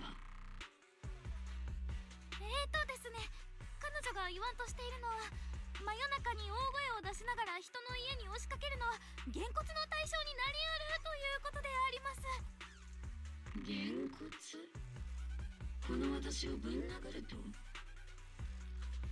ビッグシードがね、このお姉さんが本気で鬼火隊長をぶん殴ろうとしたら、鋼鉄の腕でも止められないってさ。これは言ってくれるじゃないか。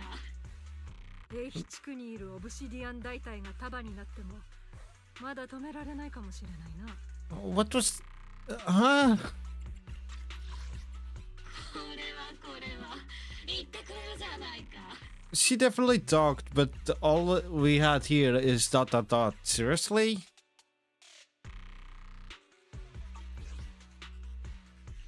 Okay. いい戦争集。これを挑発と受け取られるのは本意じゃない。だが、お前の後ろにいるパイトーンは我々の保護対象だ。お前さんが言う保護対象とは、この自由を奪われたメイフラワーの特使で合ってるか？プロ騎士君の行動を一時的に制限するのは軍の機密を、何よりプロ騎士君自身の安全を守るためでもある。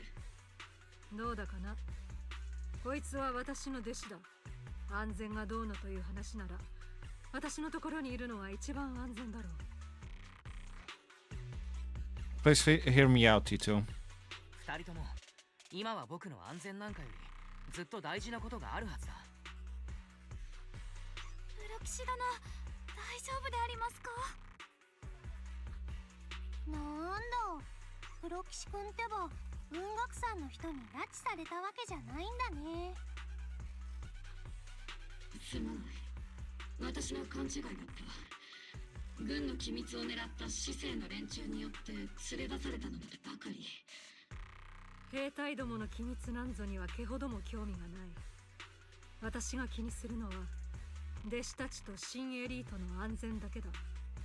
ではプロ騎士君、軍令に背いてまで雲岳さんと連絡を取ったからにはさぞ納得のいく理由があるんだろうな。 Once again, you lay out the current intel and situation for both parties. 三商会にとって真の本拠地はまだフォローの中に隠されている。お前はそう確信してるんだな。Consider I'm absolutely 自 certain. 分の足でフォローに入ってこの座標にたどり着いてみるまでは確信とは言えないけれどね。雲岳山であれ防衛軍であれ新エリートを守る者なら見過ごしてはいけない兆候のはずだ。そうだろう。お兄ちゃん、フェアリーから警フォロー観測データによると、現在進行形でラマニアンフォロー全域におけるエーテル活性が上昇中。警告、ラマニアン全域におけるエーテル活性の上昇速度が過去に観測されたピーク値に近づいています。現在の拡張速度から計算すると、ラマニアンフォローは1026時間後に 17.2% の確率で前列限界を突破します。おい、音声アシスタントがまたごちゃごちゃ言ってるぞ。要するにほっといたらラマニアンがボンってことだね。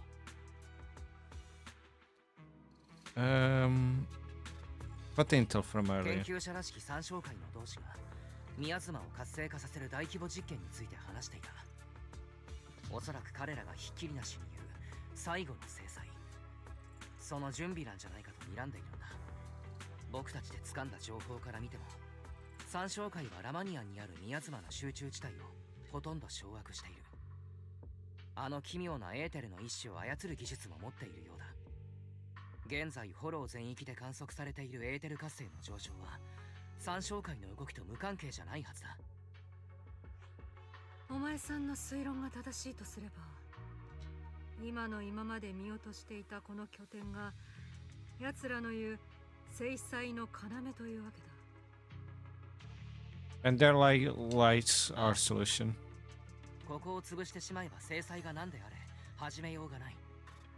フォローの活性化も食い止められるはずだ。お前さん、どうやったらその喉からため息が出るんだ？うさんくさい専門用語は適当に聞き流したが、大筋は分かった。三商会のクズどもが騒ぎを起こしてないかこの目で確かめ、まとめて焼き払えば潜在的なリスクを潰せると、そういうことだな。鬼火隊長が全てを理解されている。こんなことがあるのでありますね。God dang it. なら行くぞ。オブルス正体が英ヒ地区を蝕む影を叩き潰す。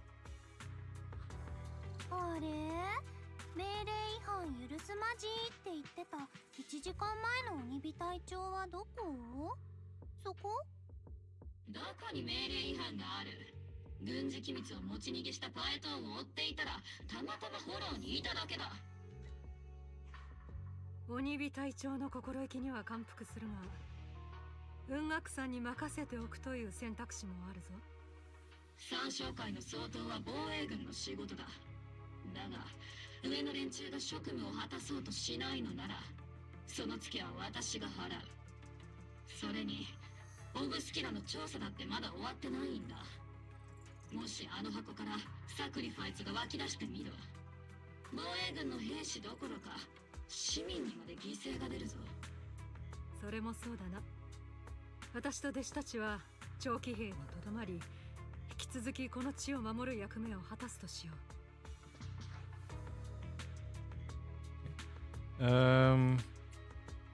What the operation となれ plans? ば具体的な作戦と出撃のタイミングは早急に決めておかないとな。ああ、オブルス正体が揃って動けば容易に見つかる。適切なタイミングを見極めないとな。再集結と出撃は明日の朝一番だ。オブルス正体、総員駐屯地に帰還だ。なるべく休んでおけ。はい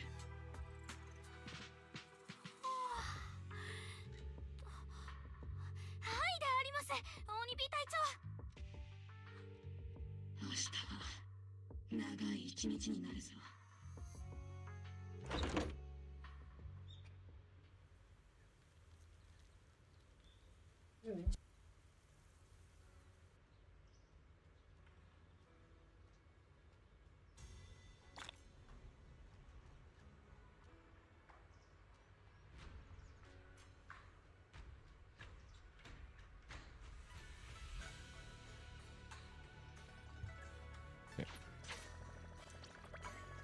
So, let me go to journey and see how close I am to finishing this.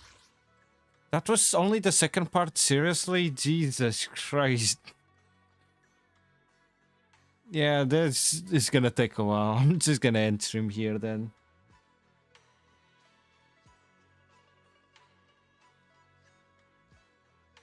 Like, still missing 3.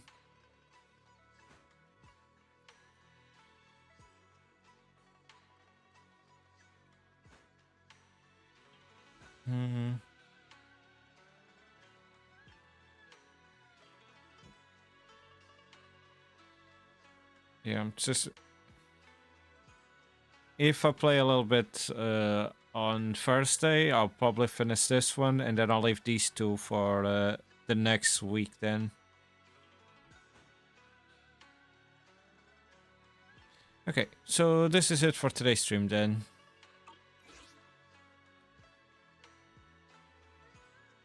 To be honest, I thought I was gonna make more progress than this, but at least I've made some.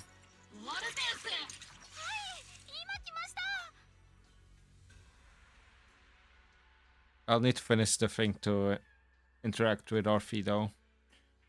It's still gonna take a little bit. Oh yeah, I was gonna check out, what is seeds? Yeah, it is pretty long. Okay.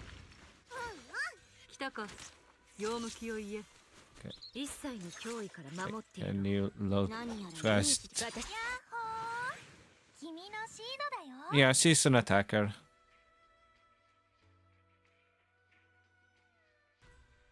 It's kind of surprises me that she's an attacker. She only has 2 animations, okay. It feels like lately they've been kind of lazy when it comes to making animations. But I remember someone recently had 3. If they didn't have 3, they were gonna get 3. No,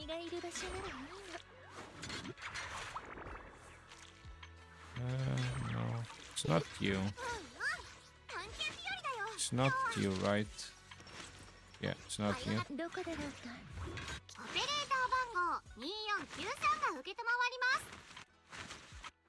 It might be the next, the next Void Hunter.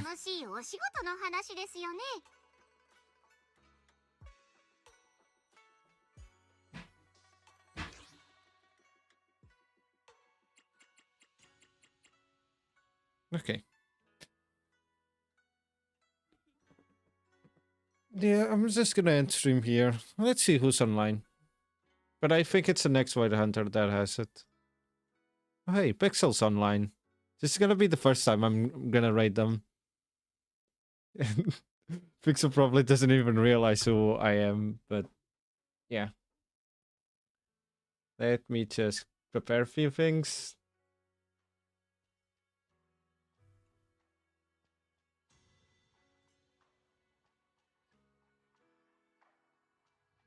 Okay.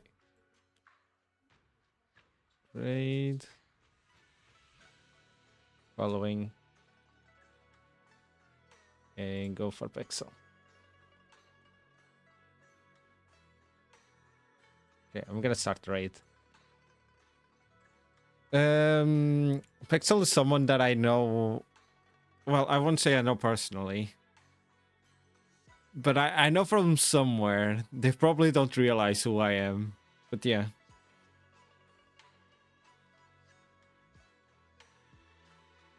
Yeah, I totally am gonna pull for Hugo just because of the extra animation.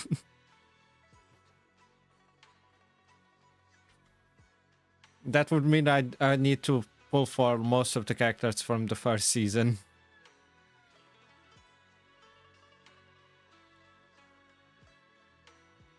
Okay, thank you guys for coming. We're gonna be raiding Blue Pixel. They're currently playing Marvel Rivals.